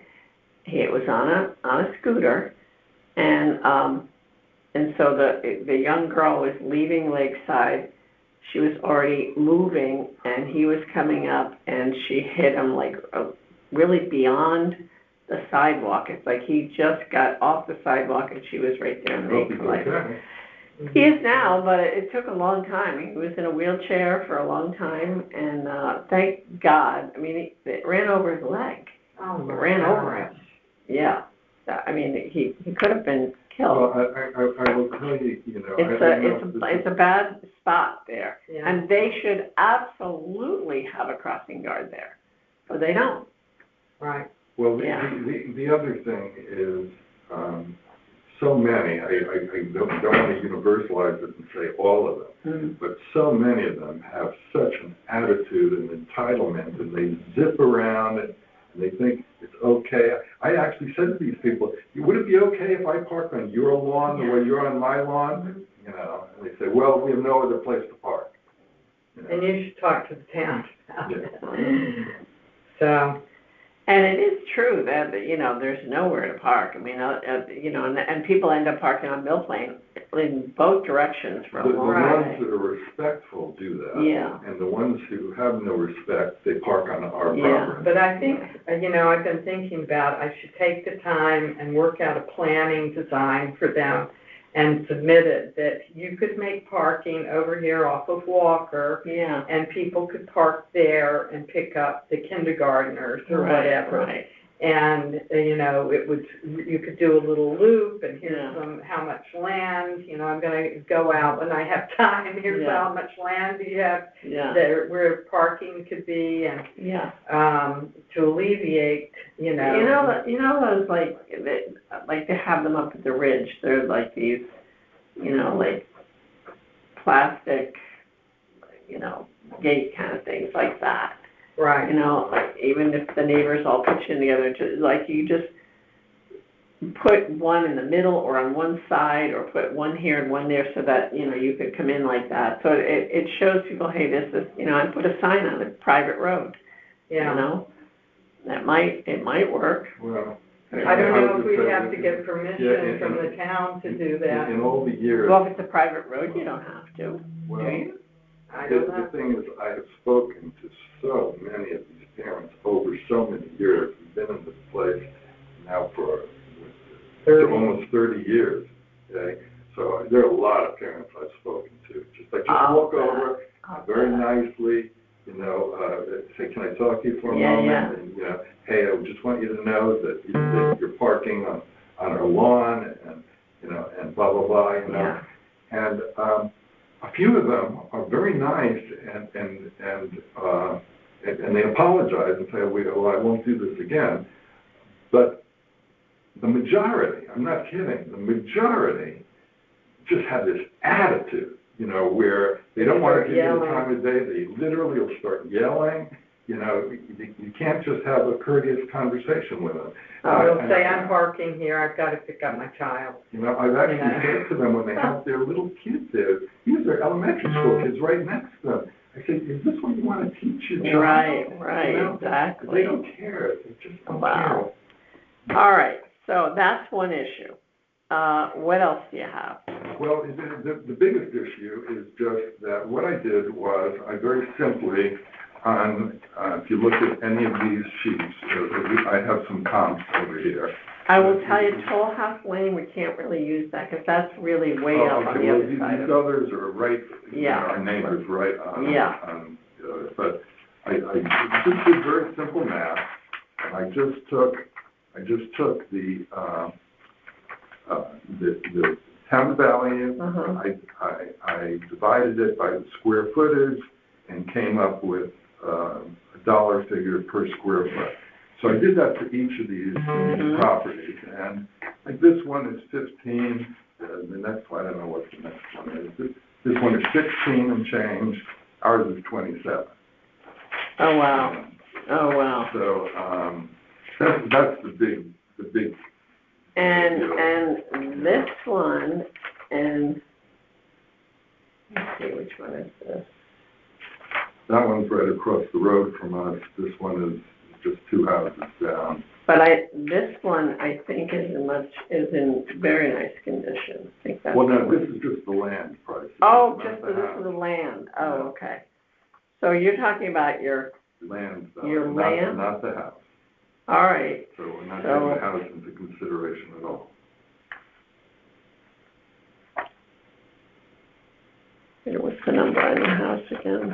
Yeah, oh, this is yours. Okay. So,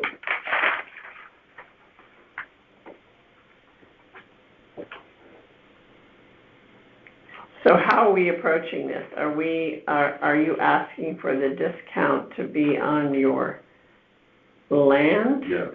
Okay. All right. So, and basically, we have 3 issues. One is the assessed value per square foot for the land, not the house. And are all of these properties equal in size?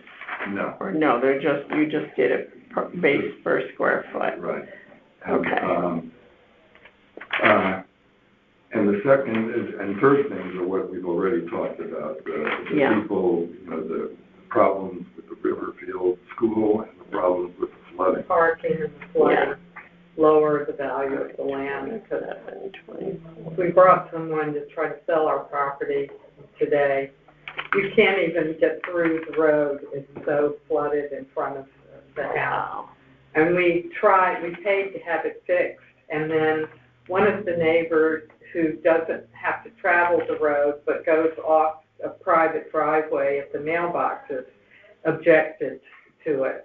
She said it would, even though they dug a big pit of gravel and they slanted the road, unfortunately, we didn't know they were going to do this, towards our property.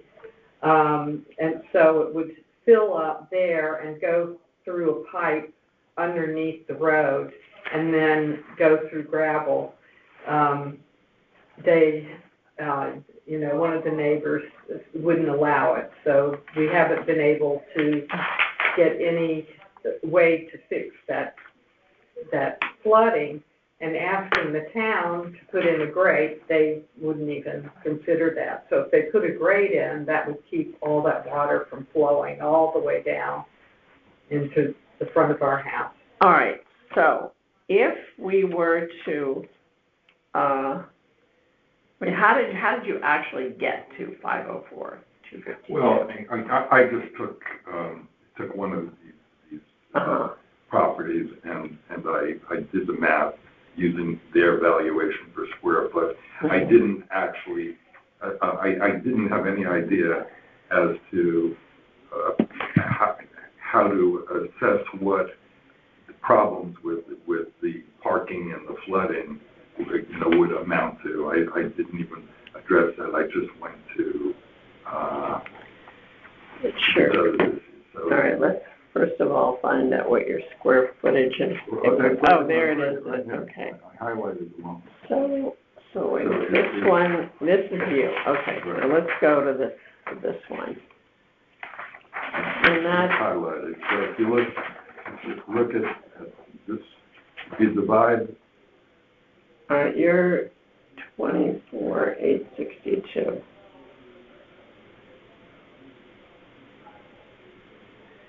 Times 16.57. That would give you a value of $411,963. And right now, you are, No, it's on that page right there. this It's right is you. there. And Yeah, you- no, here, on the same, it's Right, highlighted. but that's your land value right now. Yeah, what I'm just saying, it's highlighted right here. Oh. Trying to make it simple with the highlighter. Yeah, but where did this, oh, okay. That's the land value. Yeah, but that's, It's just the land valuation. well, why does it say here, your land valuation is That's the same number. $677,300? And, yeah, but what is this? Right, but you want to get down, what I'm saying, if you took your square footage Yeah, times their, you would get $411,963. well, that would be better. Yeah, that would bring you down, because right now you're 677. Right. Yeah. And, so your total then would be, improvements are This one, the next one is even a little bit less. This one is 96,800. 15.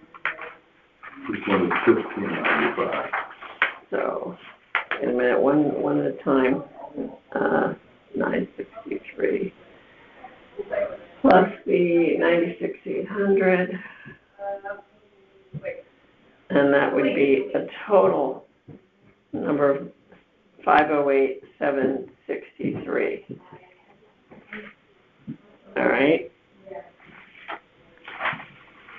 and that's reflective of number 229. Okay. Now this is 200. All right.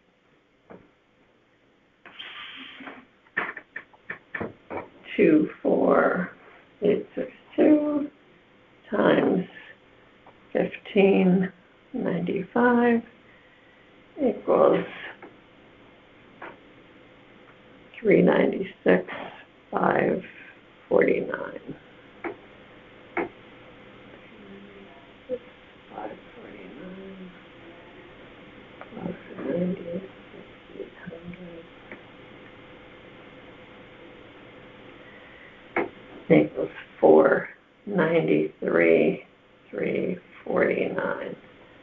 So I mean, you're just using these two calculations for your land brings you, you're right, what you're asking for at 504,252 is right in between these two.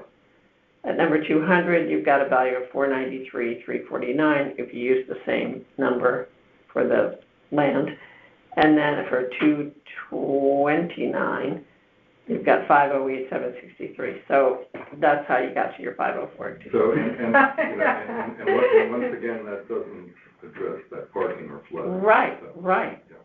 But, yeah, so those factors. Okay, good. I wanted to just get a firm understanding of how we got there. So that's I'm glad it all makes sense. yes, It yes. doesn't always. Well, you know, if you just go through it patiently and methodically, you get there eventually. So, and There are a lot of pictures in there. I saw, and I can't believe it was your. yeah. So how fortuitous that you happened to get me, right?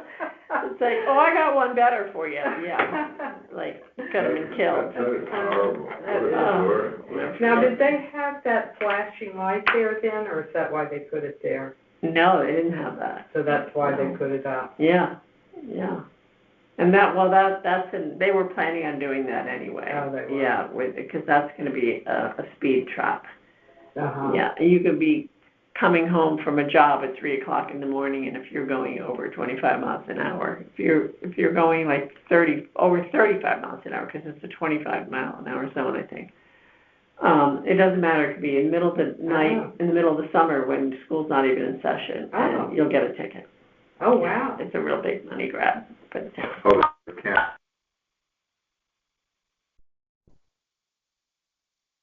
Okay, the time is 6:18. We're a little behind schedule here. This is appeal number 880, and I am Helene Daly, and this address is 502 Jackman Avenue. And the appellant is Nancy Hovanek? Hovanek, yes. What is it? Hovanek. Hovanek, Yes. Hovanek, okay. Nancy, I'm going to swear you in, if you'll raise your right hand. Do you solemnly swear that the information you shall give pertaining to the assessment appeal now in question shall be the truth, the whole truth, and nothing but the truth? So help you God. I do. Okay. If you'll just, thank you.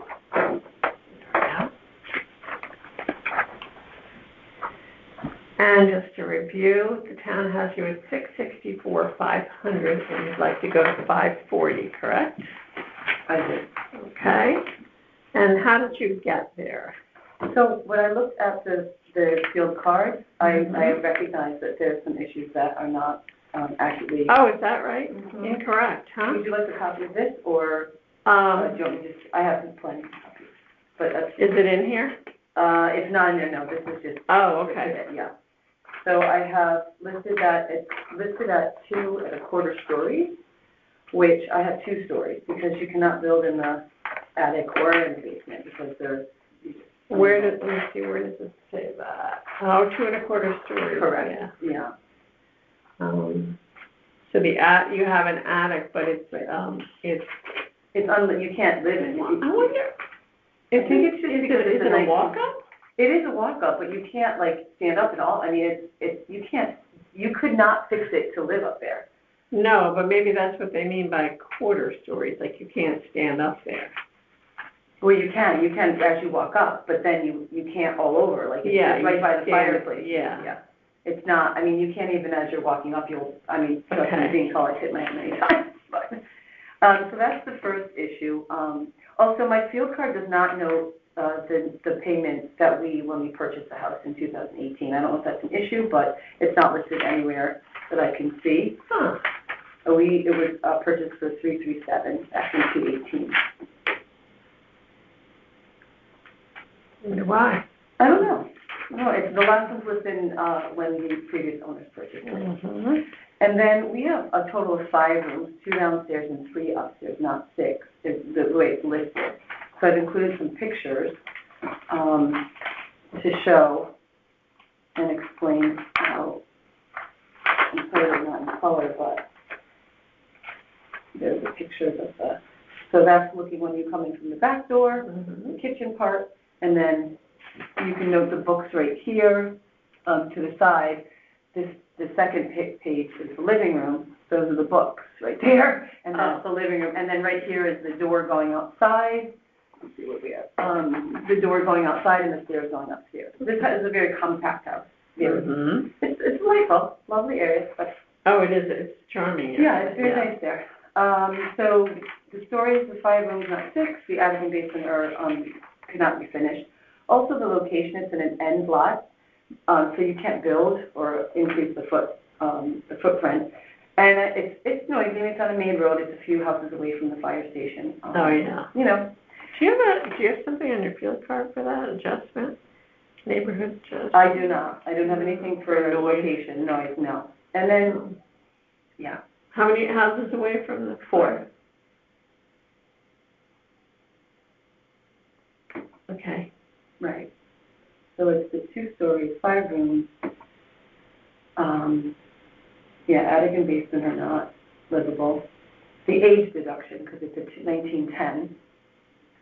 I know that there's some sort of a calculation for the age, because a lot of the houses in the area, also in the comps, have been remodeled or upgraded. Mine hasn't. So the other big thing was there's been no improvements in the house.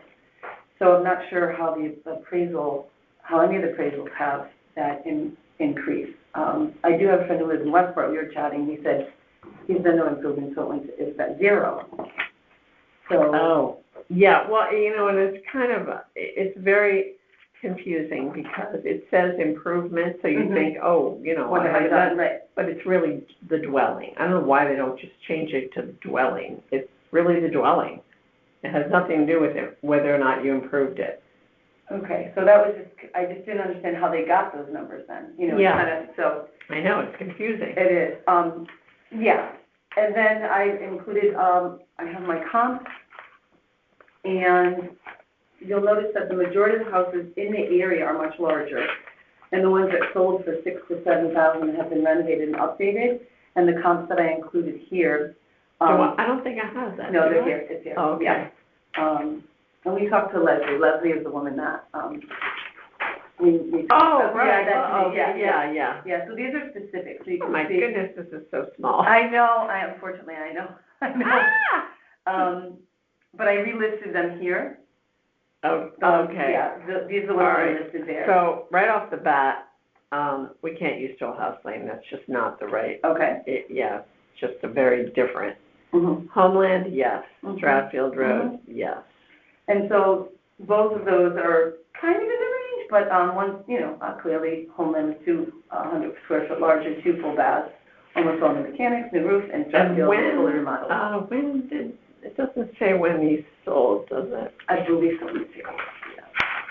I know it's so funny. Oh my gosh, I can't read this. And I don't even need reading glasses, but. Let's see here. Close date for one was 12. Which one? That was for, hold on, let me just find the one. So Homeland that closed on 7 of 2025. Okay.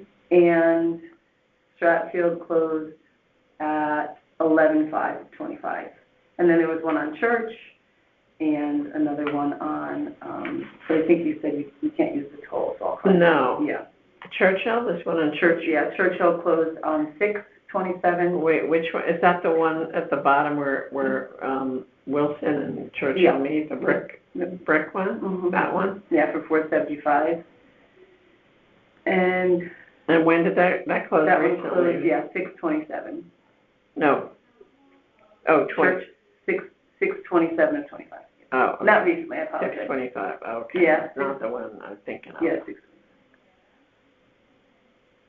And then there was one on Breon Road, I believe, 161. That one closed 12 of 2025. When did it close? 12 25. actually, yeah, 25, yeah. And then what was that price?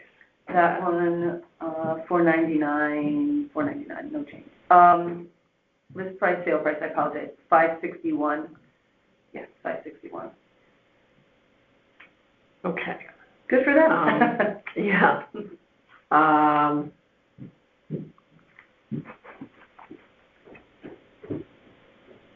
So how did you, I'm just curious, all right, so we've got 560, 590, 475, 560. Did you just take an average of So I these? looked at those, and then I also, if you don't mind, on the second page, because, I do my claim evidence reasoning, I did basically pull some homes that I've either been to, or I know of, or that, for whatever reason.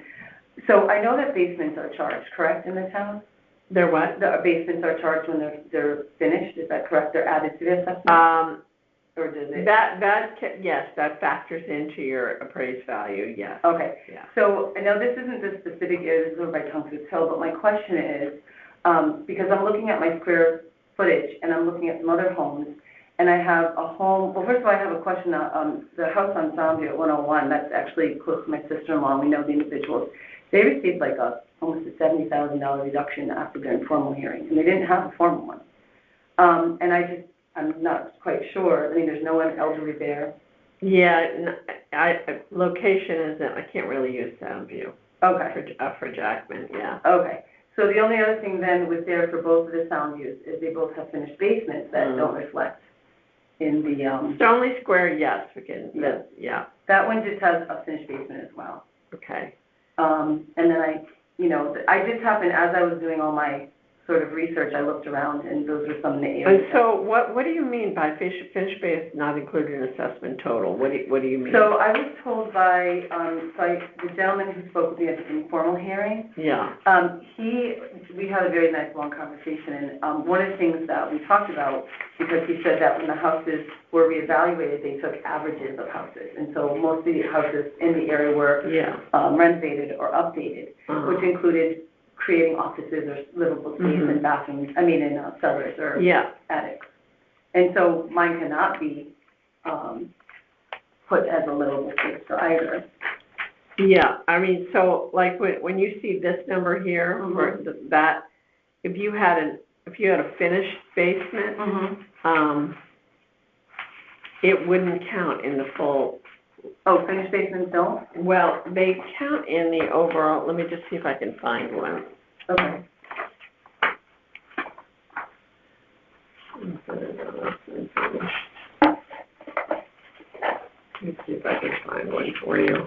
Okay. Or you might even have one in your comps. Did you pull field I comps? I have field comps, yeah, for everything that I've listed here, the, 101, I know this is Soundview, 80 Soundview, and then the, yeah. Mhm. So I can do this here. I mean, it'll say on your field card if it's finished or not finished, but it doesn't really, the square footage is above grade. That's the square Okay. footage. Okay. But no, none of these have. This one has a finished one, this one's finished, but it says unfinished, it's unfinished, excuse me, it's finished. Right, Part is both, one, it must be partial. right. So it'll show how much it is Mm-hmm, in the gross area, but then the actual living area, it won't factor into that. okay. I just, Which is why again, it's there must be a zero. percentage that they use to Yeah. calculate the overall assessment, is that correct? Well, I mean, the percentages all went up differently.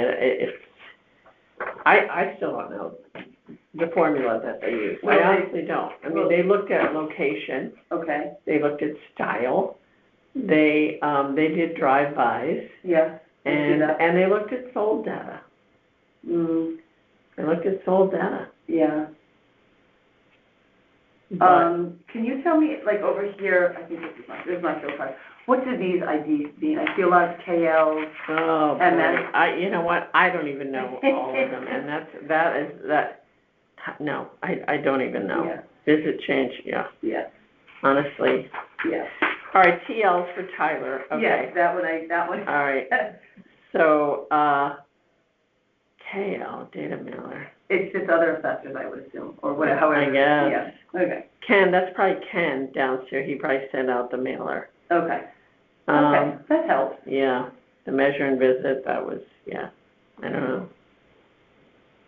Yeah.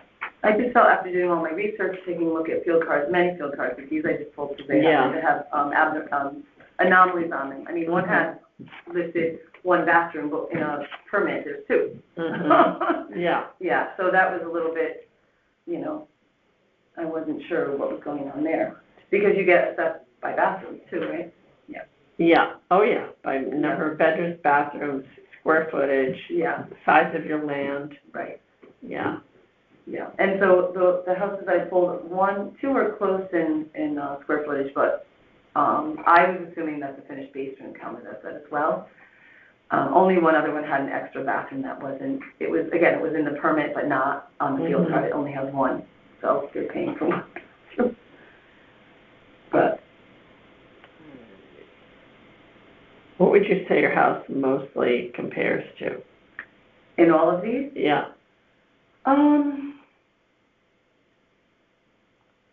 I don't, one was fully renovated, the other one was, 2 full baths. I mean, I guess 60 Homeland probably would be the closest I could, okay. yeah.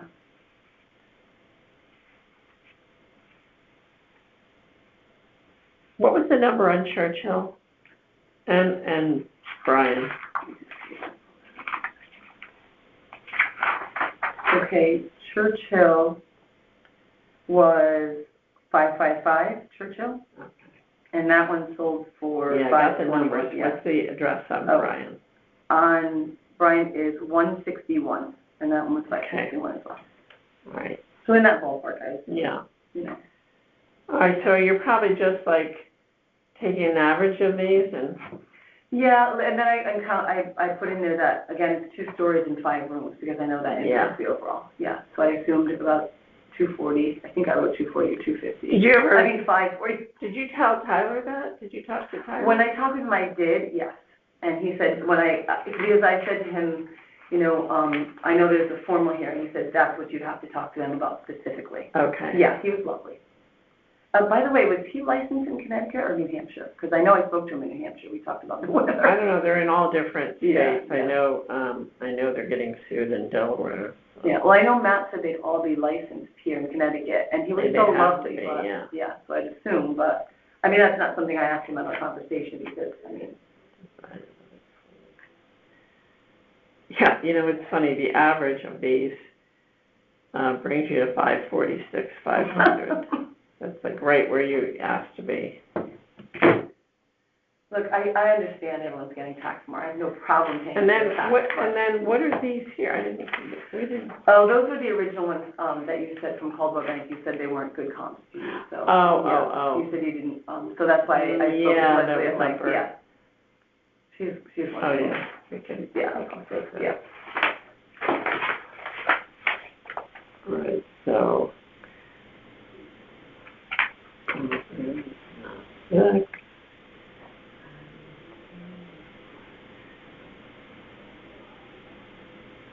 feel like you're in the classroom working with a kid right in front of me. Oh. Are you a teacher? I do. I teach science, yeah. Oh, where? Ed Blackham in Bridgeport. Oh, really? Yes. I was up in Hamden for 20-something years. Oh, wow. And met a lovely administrator, retired, who basically said, come. And so I went for an interview, loved what they had to say about how they literally manage a school. And they really work hard on character development and responsibility. And our kids are, all kids are great. I loved where I worked before, but our kids are spectacular at Blackham. They are spectacular. Oh, that's They're good people. Administration's amazing. I'm going to end the Yes, it has to be recorded. Yes. Okay. So the time is 6:45. This is Appeal 893. And I'm Helene Daly. This address is 472 Old Mill Road. The appellant is Barbara Lane. Barbara, I'm going to swear you in. If you raise your right hand, do you solemnly swear that the information you shall give pertaining to the assessment appeal now in question shall be the truth, the whole truth, and nothing but the truth, so help you God? And you'll just sign right here next to the X. And let's review. The town has you at 1880800, and you are asking to go to 925. You need to be, well, someone would have not fit down. Yeah. But even all this stuff on here is like wrong information. All right, tell me what's wrong. They made it up because it was never on, like all this stuff, like, look. Let me see. For $60,000.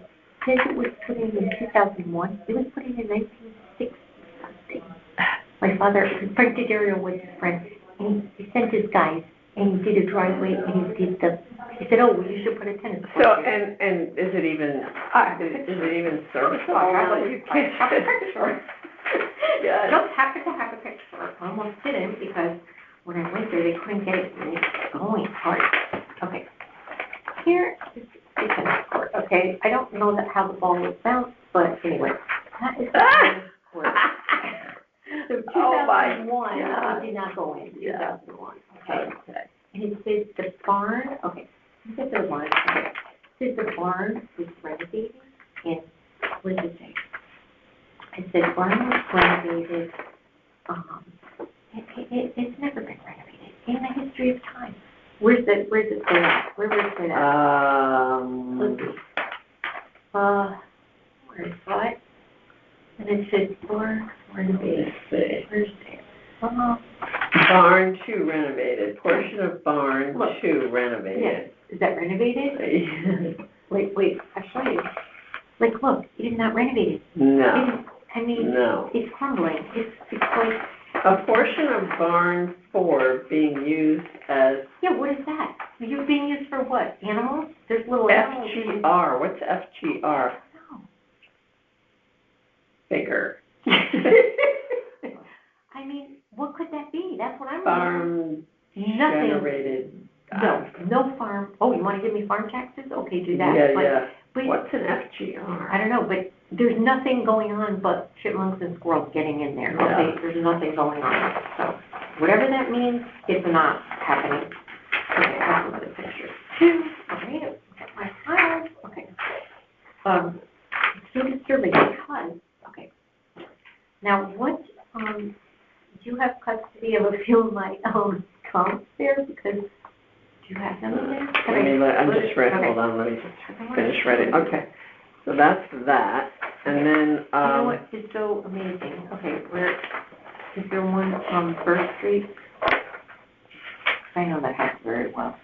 And they have, acreage, my acreage, the woman on the phone and the talking. Oh, what is your acreage? It's 3 acres. Yeah. But here's the thing, it's wetlands, there's wetlands, you can't. Oh, I know there's a lot of. There's wetlands, Yeah. and I'm on a cliff, and sheer driveway. So anyway, on the phone thing that I did, the phone one, she determined only 10% of the land was, usable. That's what she determined, I don't know if she put it on. You're only 1.5. No, or, yeah, 1.5. Okay. Yeah, but not renovated, not renovated. Where's, Yeah, that's where it says, okay. 4 bedrooms, 1.5 baths, yeah. And you're a B grade, okay. Where's that? A grade, everybody. D, I don't know. Right. So this house, Is this you too? Yeah. okay, here are my picture of this. I thought I did. All right, well, anyway, this one, okay, this one is, okay, every inch is renovated. The barn renovated, 2 barns, renovated, 2 of the greenhouse renovated. How far up? How far up? I Jack Brandon and did the, Yeah, but I don't know if that's, doesn't help. But well, I don't know, it it's might not be that far up, it's 1555, it's right, before the Parkway. It's right past Congress a little bit. Okay, oh, yeah, right across from Elvira, yeah. It's so beautiful, and everything's done. Yeah. Every single yard thing, every single thing. And there's is less, where's our stuff here? Yeah, look at that, it's less. And that's crazy. That is absolutely, if you just right there, it's absolutely ridiculous, everything. Well, their appraised value is the same as yours. Where is it? No, theirs is lower, 1687. That's what I'm telling you. Yeah. Less. Yeah. And every inch is done. You have no idea, I've been in there. It's crazy. Okay. So the other one. But how does that compare to your Are you kidding me? square footage? It's close. Okay. Yeah. Everything like the thing, and they have 2 ones that are renovated, and this other thing, that greenhouse that they totally rebuilt, there must be if the town ever looked, there's a million permits, because these people did it crazy. Where is that? This company that they came up with that is doing these things, they don't know anything to compare. They know nothing about our town. Yeah, no, I know. And then, that one. Do you have any sold comps? Well, nothing sells, nothing of this. Well, I know. Well, this is on my corner, 524 Sturgis, so it's on the corner of Old Mill. It's 5 houses down from me. Yeah. And look how much was added on. Oh, that yeah. whole thing Oh, is yeah, new. it's huge. Every inch of it Oh, is yeah. new, because that was a very old Yeah, house. right. And it has All right, what is that? Has a pool, has everything. And that one's a little more, but still, let's see. See, when I first did this, my assessment was 155. And theirs was 1601. So that's when I pulled this one up, because it had me at 2 million something. There's no way Are you kidding me? I'm not kidding you. That's what that company did. I mean, it's ridiculous. It's ridiculous. Oh my Nobody in their right mind. So, and my yard, don't get me wrong, I love it there, but that's because it's my home, but it doesn't even, look at that, everything's new, the 3rd floor is finished, that's, I know, this is. My attic is not finished, I have ceilings like this, it's not that little linoleum in one of the bathrooms, that's the small bathroom. It's crazy. I have a little crumbling wall there.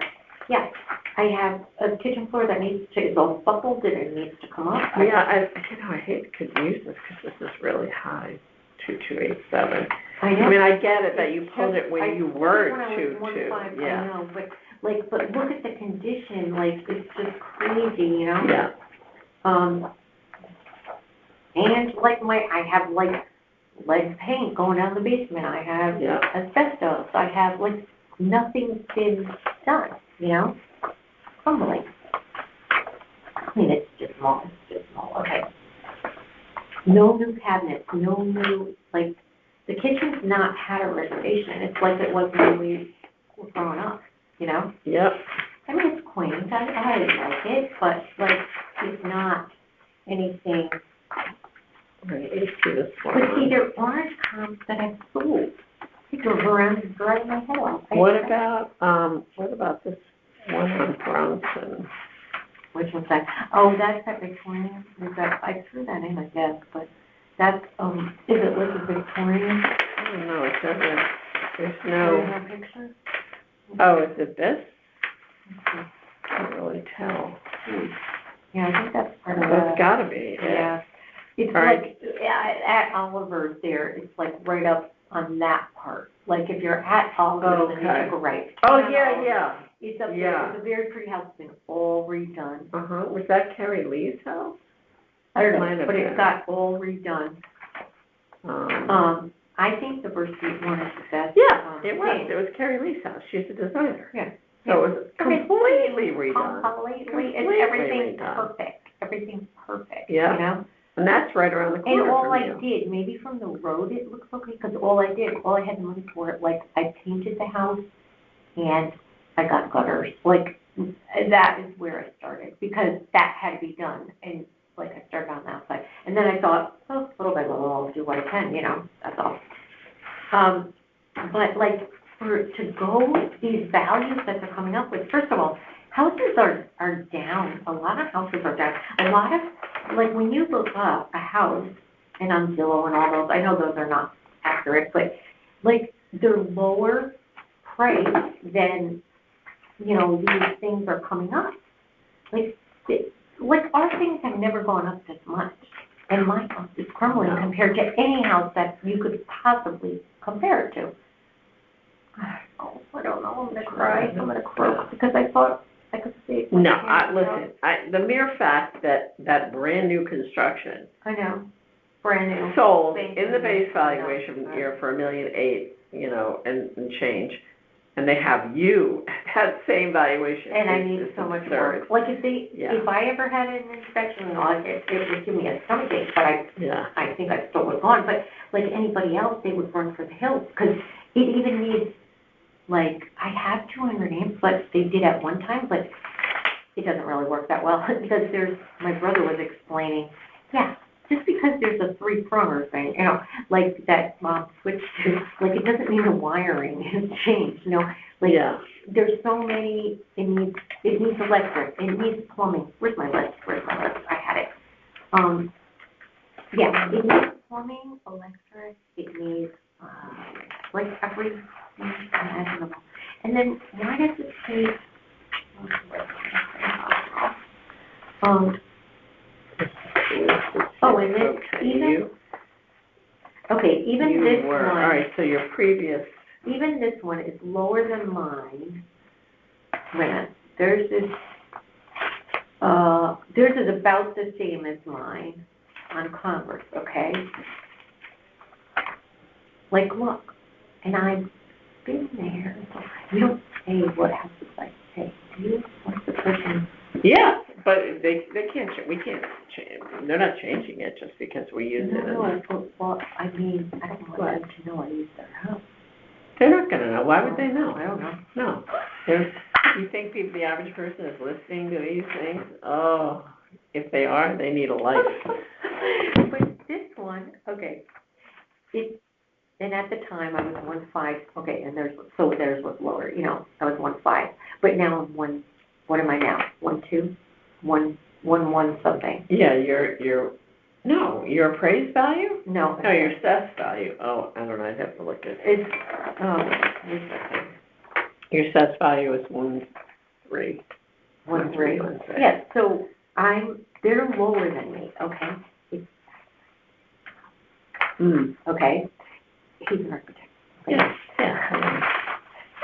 Everything's like 50/50, and they did an addition, there's a pool, there's big property, there's a farm renovation, there's a cottage that, there will be some, knocked down one thing, built a brand new 2-bedroom kitchen, bathroom out there, another house. Like, it has so much. How do you think, you have new electric, new windows, they have everything, updated. So how do you figure that theirs is lower than mine? But how far up? I don't know if I can.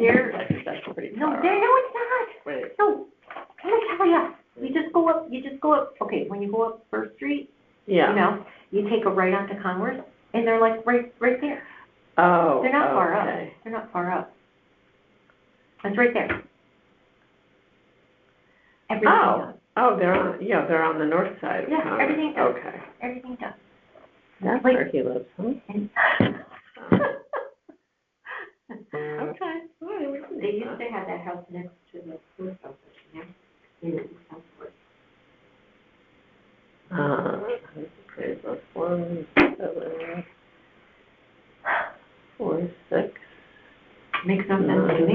If I had one of those new things, you know, I could imagine maybe, but like for them to say the tennis court was put in 2001 and you see the pictures, look at the barn. I need that new full down. I don't know. I need so much work inside. I need so much. Oh, yeah. I mean, so much. There's no new kitchen. There's no new, you know, I put a new refrigerator in. Well, was it last year that you came to us? Or was it a couple of years ago? No, it was when I moved there. So it was. And you had photos back then. I did. And I remember, and you haven't done anything since No, then. I've not done anything. And I remember, you know, it was like. I've not done anything. Yeah. What is that? That is, I was showing that, like, the cabinets are warped, it doesn't close, you know, like, I was just showing that. Yeah. That's not a good one, but anyway, these are better. But like the tennis court one, so everything, like, bad news. Yeah. Crumbling walls, crumbling ceilings, I got Yeah. to fix, you know, like, there's, like, what? It's done, nothing. Do you want all of it? Yeah. Okay. Let's have it all. Worse the better, okay, that's what. Absolutely. Oh, God. Absolutely. But like, it's crazy. I The things know. these people have done, they've put more into their houses than mine is worth. Do you know what I mean? Yeah. That's the thing. Like that one on the corner, they had to put over $1 million into it on 524 Sturgis. Oh, yeah. That big one, they had to put, I mean, they had to. Oh, yeah. It took so much. No, I remember. Remember, it was the I Wheeler, like, know. little old house, and it was like all broken Well, down. the people that did the renovation. Yeah, because these people what didn't was do their it. name? Yeah, these people didn't do I it. can't remember. And I hate how they did it, it's all open. But I was covering for Rita Tennis, she was out of town. Oh, okay. And I sold it for her Oh. while she was out of town. And it was a brilliant strategy because we gave them A, B, and C. 1, 2, here are your choices. You can choose sell it for this with this time frame, and that it was like one of those back when you could negotiate. Back when you could do anything. When you could negotiate, but which you can't do now. Those people totally did it. Yeah. Top to attic, to basement, to everything. Oh, Pool, I know. I know they did. Even they added on to the garage. Yeah. They added on to the garage. Yeah. Like, where does that leave me? I'm not in that category. No. Right? It's a dump. All right. I know, Barbara, not to be insulting, but based on what we saw in the photos last time, it needs a lot of work. Like I said, I painted the outside. I know. You know, It needs so at least it looks a little okay on the outside. A lot of work. And, Yeah. And the behind the scenes, it's not even like the rooms you're talking about, it's like, I need the other major things, you know? Yeah. Other than that, how are you? Oh, just fancy. I'm gonna end the recording. The time is 7:09, and this is appeal number 897. My name is Helene Daly, and this is an appeal for 193 Osborne Lane, and the appellant is Yogesh Sadaran. Satarangani. That's it. Okay, all right. Yogesh, I'm going to swear you in. Okay. If you'll raise your right hand. Yep. Do you solemnly swear that the information you shall give concerning the assessment appeal now in question shall be the truth, the whole truth, and nothing but the truth, so help you God? I do. Okay, you sign right there.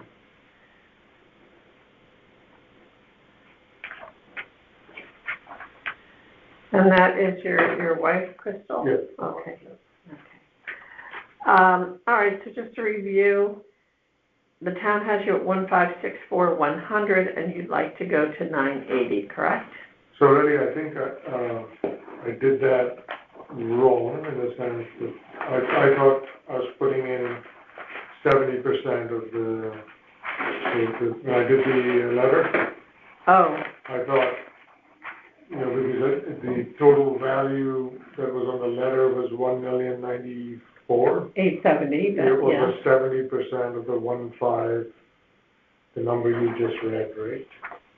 You just said 1.5. Oh, yeah. Oh, I see. Yeah. So I calculated, Okay. I thought I had to list 70% of what I was claiming it to be. Okay, So I'm not saying go down. Let me correct, the town's value is 1,564,100. Yeah, so then I'm not really saying 980, I'm saying 70, that's 70%, 1,400,000 is what I'm saying. 1,400,000? Yeah. Oh, okay. Oh, yeah, not 980. That's a big difference. Yeah, because I was thinking that you have to put 70% of the. Oh, yeah. Because the tax is based on 70% of the market value, right? All right, so you have a 6-bedroom colonial, 6-bedroom, and 4.5 bath. Yeah, so from the numbers, the bedroom, number of bedrooms, number of bathrooms, it sounds big. When I was talking to the gentleman who did the phone appeal, or the the people who did the work for it, I tried to explain that this is not like a regular 6-bedroom in Southport, square footage wise or bedroom size. So this was really designed to be a 4-bedroom. Okay. When it was built, it was designed to be built at Munson, and then. Oh, it's a Munson? Yeah, it's a Munson, and the people who lived in it before us, the Upshaws, bought it while it was still being French Indian Willie Upshaw. Willie and yeah. So it was still being framed. They were living up on Congress. They were going to move down. Her mother lived with them. Yeah. So they had it reframed upstairs to make the bedrooms a lot smaller. Okay. The bathrooms are really, 2 of the bathrooms are pretty small. They're Jack and Jill bathrooms. Okay. And they converted the big entryway to a closed entryway and created an in-law suite upstairs for Cindy's mom. Right? Got it. So if you look at the other 5 houses on the cul-de-sac, they all have the big chandelier. With the 2-story entry, With the certain, the open stairways, or the open upstairs, big bedrooms. Oh, because there are 4 bedrooms in all those houses, and they all have a great room upstairs. And Cindy and Billy took that and shut it all out, made small bedrooms for their kids. She was a believer, hey, you give a kid too big a bedroom, they stay upstairs, you give them a small bedroom, they come down. And when we were looking for a house, her mother passed away, and we bought it because my parents were getting older and we were going to have them live with us. So it was like a perfect thing, right? School district, our kids were 4, in-law apartment, but not an in-law that's off to the side. I didn't want my parents to be downstairs away from us. So I tried to explain to the guy that he was comparing it to larger square foot homes, on Halls Highway, Halls Farms, that have 6 bedrooms, but they're all, or 5 bedrooms, but they're all 15 by 20, like my master suite. Whereas our bedrooms are, 11 by 10, kind of small, almost like New York City apartment bedrooms. And 2 of the bathrooms are fairly small. The master suite's a nice sized bathroom, and then my in-law apartment bathroom's not bad. The 2 of them are really small bathrooms, and we don't have that 2-story entryway. Yeah. And, we also lose square footage upstairs by having a little kitchen upstairs, so it's not. When you come in, it doesn't have that same feeling. Right, exactly. So when take away that. So when you're trying to market it, when I go to sell it, I've got to find the buyer that wants an in-law set up. Looking to see exactly where you are in Osborne. It's on the cul-de-sac. Yeah, oh, it's in the cul-de-sac there, okay. So all the other Yeah. 5 homes. Gotcha, if you so he walk built in, all those at the all same six, time, and yeah. he built the street behind. Yeah, He bought the woods, knocked it down, he built the cul-de-sac, yeah, and he built 3 on Ivy. So they're all very Yeah. similar, but ours is the only one without the large entryway. okay, So if you do comparative square footage, Yeah. just say, hey, this house is worth a lot more. yeah, Now, you may find, who knows, 5 years from now, 10 years from now, we want to sell, I may find a buyer like me who, Cindy and Billy got lucky, we wanted what they had, yeah, but it's going to be a harder sell than, let's say, our neighbor's house that everybody's going to want. So that was my reasoning. So I compared, and I did research of everything that sold last year, because there's not been a whole lot of sales. yeah, And the only one that really is close is a house that's similar square footage, uh-huh, has 6 bedrooms, 3.5 baths. It's kind of in our nice end of our Yeah, town, but it's not yeah. by the beach. And if you see, it's 1.4 million uh-huh, in November. And this was October, yeah, right? So to me, it felt like what I'm saying, 1.4-ish, is where it should be, because it's not your typical yeah, what's Right. on the cul-de-sac. And that was my reasoning for it. And also, the bathroom and the kitchens today are what were built in 1998. So they're not updated, they're not bad. But he was also comparing it to homes with, Wolf Yeah. stoves. This is Munson's build. Yeah, if I redo it, I'll redo it differently. But yeah, I mean, most of it, Yeah. like high-end. yeah, so whatever we've done to the house, we've done, but a lot of it is the original 98 flood, because we didn't have to change it. Yeah, And, and my parents were older, so I didn't want to, with walkers going around the house and stuff, I didn't want to redo the house and scratch the floors up. yeah, And so when time's appropriate and my parents aren't here anymore, they'll do what's needed. And then, who knows, maybe I'll even break the thing and make it a big entryway. But today, that was my whole reasoning, and all the research I could find, and I read the whole year around us, because comparing on Pequot and stuff wasn't, I just made extra. Oh, I didn't yeah, know how okay. many people I was meeting with, so, Yeah. but that was my Okay, that's logic good. there. That's good. And that's what I kind of tried to say Yeah. here. I'm not denying it's a nice neighborhood, a nice house, Yeah, but it doesn't sell like my neighbor's house. Yeah. so. yeah, and it's dated, so, yeah. I mean, and you're not, let me just change this, you're not really asking for that much. No, I'm asking for 100,000-ish Yeah, dollars down. right, okay, I think that's fair. Yeah. All right, it'll be my job to present this to the Okay, I'll board. just take one Oh. copy of that data This that. one here. Just give you that, yeah, this Yeah. one has that. Yeah, that's good. Yeah, because we'll be meeting, the first full week in April, we'll start deliberations, and, so it's good to have extra copies, because then we can pass it around and see. Yeah, I didn't print out the actual No, survey, I it's- just went and got you guys can. pull it That's up. fine, we'll pull it up on our laptops, and we'll be able to, see that. But I'm glad we corrected that number, Yeah, because that was really that's what I low. was looking at it today, and thinking, I whoa, that's did that really for low. myself, I'm like, Okay, which one was I supposed to put? Because yeah, the assessment letter talked about town's value as yeah, the 1,094,000. Right. What was 70%? I know, of it's the- confusing. All right, and so then, depending upon when we get your appeal before the board, it could be any time in April or May. Okay. You'll hear from the assessor's office after that. So do I need to come back into that No. one, or they just make a No. decision? No. and- Make a decision, and you'll get a letter from the assessor's office. It'll either say that you got your appeal granted to 1-4, or you got a partial appeal granted, or Okay. you were denied. If you're denied, you can go back to Superior Court and contest it there. And, they won't tell you why, but you can go and listen to the, recording as to what happened. You can, Also, the you can hear actual it. discussion on Yes, the house? it'll be recorded. Okay, Yeah, we'll be in the room down the hall.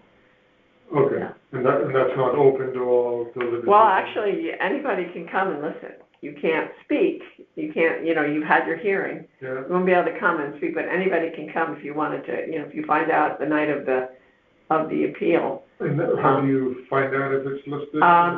I'm assuming they're going to post it because right now everything's posted, the hearings are all posted. If you look online, you Okay. can see when. Well, you can see who's. Oh, yeah, you can see what, when It's on the hearings assessor's are. office, or? Yeah, it's on the Board of Assessment Appeals website Okay, through the town, okay. yeah.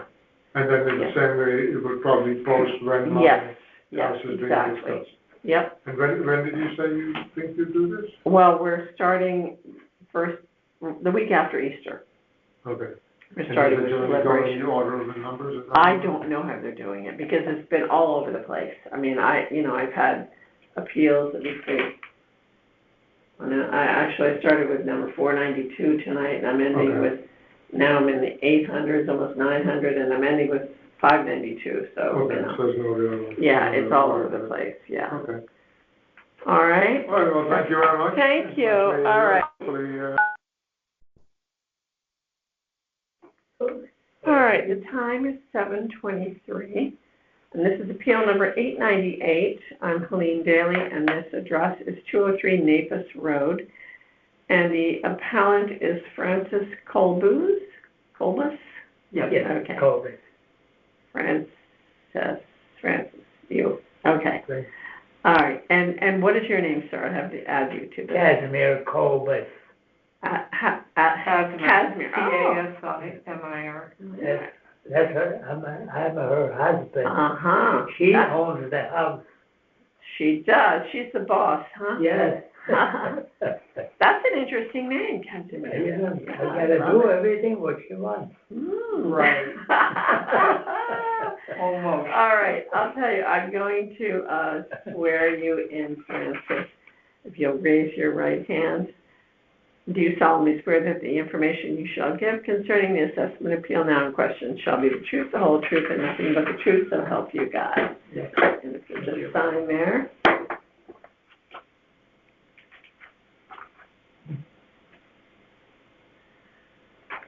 And so just to review, the town has you at $999,800, and you are asking to go to $850, correct? Yes. Yeah.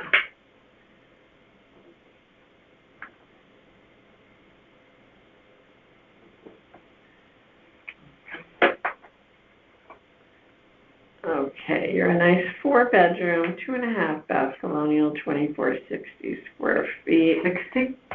2460 square feet. It changed. And that's what your field card says, and built in 1976. All right, so how did you get to that number of 850? Well, it's a lot less than what they're telling me. Yeah. I don't think I'm gonna get $1 million for my house, or not even close, Mm-hmm. because it was built in 76. So Yeah, and is everything, have you updated the kitchen or bathrooms? Have you remodeled anything? Maybe, 20 years ago. 20, yeah. The kitchen basically, the rooms are basically the same, the way that it was built. And panel siding in the family room. We have to. Trying to say, it doesn't say anything on your field card, about a remodel. Let me look No, here. basically it's the same house. But you said you're Painting, I mean, the floors are the same, and Yeah. So same bathrooms, same bathroom. Yeah. original baths, Same bedroom. original kitchen? Same bedroom. No, the kitchen was redone maybe 25 years ago. Okay. 25 years ago. I mean, not completely, it's just rehabbed. Yeah, okay. Cabinets. The house is 50 years old. All right. How about all your mechanicals, your furnace, your roof? Furnace has to be replaced. Okay. It's the original. Wow. The boiler was put in 1970. Wow. Oh, yeah, 1976. No, 76, hon, the house was built in 76, Yeah, not 1970. Wow. and 70. Does it have central air? Yeah, it does. Okay. All right. And how's that? How's your Additional, compressor? Does that need to be replaced too? Gotta ask my husband. He's the one who handles it. Oh. So how's the air, central air? Does anything need to get replaced on it? What is, that has to be replaced, the unit outside. It's old? Yeah. Okay. And last summer, the motor went out on one, the other one, just about. Because we have 2 units outside. Okay. Yeah, that's gotta be done over. Yeah. Okay. I mean, there's no air conditioner. All right. So here's what I need from you, because you don't have any. I mean, I understand you're a senior citizen, and this is really tough to have, this. I don't know that you wouldn't get $1 million for your house. I agree with you. But what we need are some comps for you to show, like sold comps. I'll tell you what. I'll help you find some comps for this. I'm going to make a note to myself. Hold on. Oops, no, that's not it. Give me 1 minute here.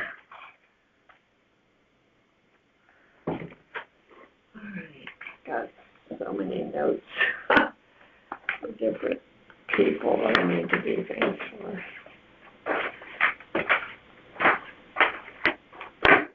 All right.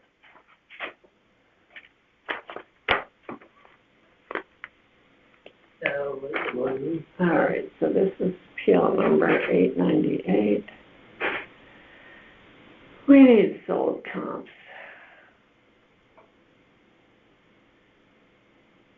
Okay, 203 Naples.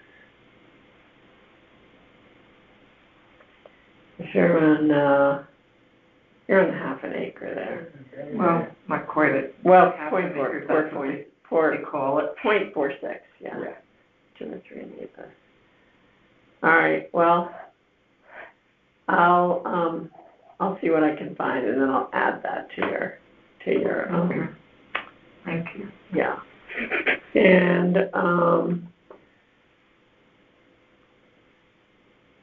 okay, I think we got everything we need. I'm gonna stop the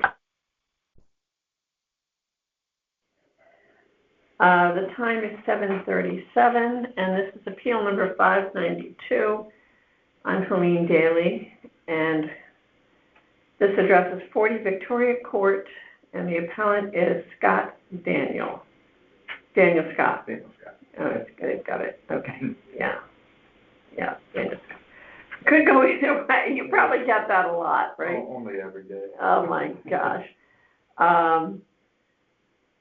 Okay, I'm gonna swear you in, Okay. Scott. And Dan, I'm sorry, Dan. Nothing I can do about it. Do you solemnly swear that the information you shall give concerning the assessment appeal now in question shall be the truth, the whole truth, and nothing but the truth to help you God? I do. Okay. All right, so just to review, the town has you at 1,751,500, and you'd like to go to 1,400. Correct. Correct? Okay. Why don't you tell me how you got there? Okay. First, we just bought the house about 18 months ago for 135. Oh. That seemed like a pretty big Wait a jump. minute. When did you buy it? Oh my gosh. Yeah, 18 months ago. Yeah, you bought this in August 2024. August 24. Yep. For 135. Okay. Perfect. So it seemed like 400,000. That's pretty close to the base valuation year, you know. Mm-hmm. You're right there. Okay. So that's huge right there, right Thank you. then and there. I appreciate that. Mhm. And then we pulled a couple comps. Gail Keegan's my realtor. Oh, I worked for the Keegans for 17 years, yeah, They're good. for Tom, yeah. They're actually wonderful people. Uh-huh. Yeah, so, she, if you want just to diatribe, she helped me pull 3 comps. You want to hear them? Yeah. Okay, sure. 885 Duck Farm Road. Yeah. Sold in May of last year for 13435. Similar size, bedrooms, bathrooms, and condition. So, pretty tight comp. Second one is 1135 Hulls Farm Road. Sold in November on the 25th for 1.395. Similar square footage, more bedrooms, 3.5 baths, dated kitchen and dated baths like we have at 40 Victoria Court. And then the third one is just around the corner from us at 175 Wellington Drive, sold in August last year for 1.5. They have a similar square footage and baths, one more bedroom, and way more updated. In fact, the seller, who we know, is internet famous for being a designer. So when we bought our house, and to this day, we only were able to get into it as a fixer-upper. Needed a brand new roof, has a pool that's not operational. Oh, wow. Kitchen dated, all bathrooms dated, paint needed throughout. So we're slowly chipping away, but we've a long way to go. Yeah, I'm not crazy about the Duck Farm Road comp because I feel like it's a little too far away. Okay. From your location. We agree, actually. Yeah, Hulls Farm Road, we could use that, yeah. Okay. Yeah, definitely. I was actually gonna ask for Hulls and Duck Farm, so there you go. And that certainly Wellington for sure. But Wellington that was a different, condition, right? Wellington's the one that was, one more bedroom and substantially updated throughout. Yeah. Design ready, yeah. Yep. That's what I recall. Yes, the 1.5, that seemed a little updated. Not as good. All right, well, this is pretty slam dunkish to me, if you ask me. I mean, other than the heart palpitation I got when I opened it. I know. How many times you hear the joke, if that's the real price, you can have it today, yeah, right? right, exactly. You know how many times I've heard that? Every single day, several times a day, yep. I know. Okay, good. And the fact that you bought it in August of 24, I mean, it's, to me, that speaks volumes. So, I don't need any more information. I think you prove your case, in my opinion. What's the process? I do have one other question, if it's allowed. Yeah, sure. I am a veteran, and I understand that there's some sort of a veteran program here. My DD-214 was lost in the Sandy storm, though. I have paperwork, but they can't reproduce, the Department of Defense can't find it. Oh, gosh. So I have some paperwork. I don't even know how that, so would that be through? The assessor's office told me then to go down to whoever's right down here. I can in the town clerk. Yeah, if it's not you, then don't worry about it. Yeah, it's not I. Okay. Yeah. So that would be, and Betsy Brown she was out today anyway, so I think she'll be back tomorrow. Okay, I'll swing. So she's the town clerk. All right, so I think we're good. So what's the process? We're good. The process is we're hopefully by the end of this week, we'll be finished with all of our hearings.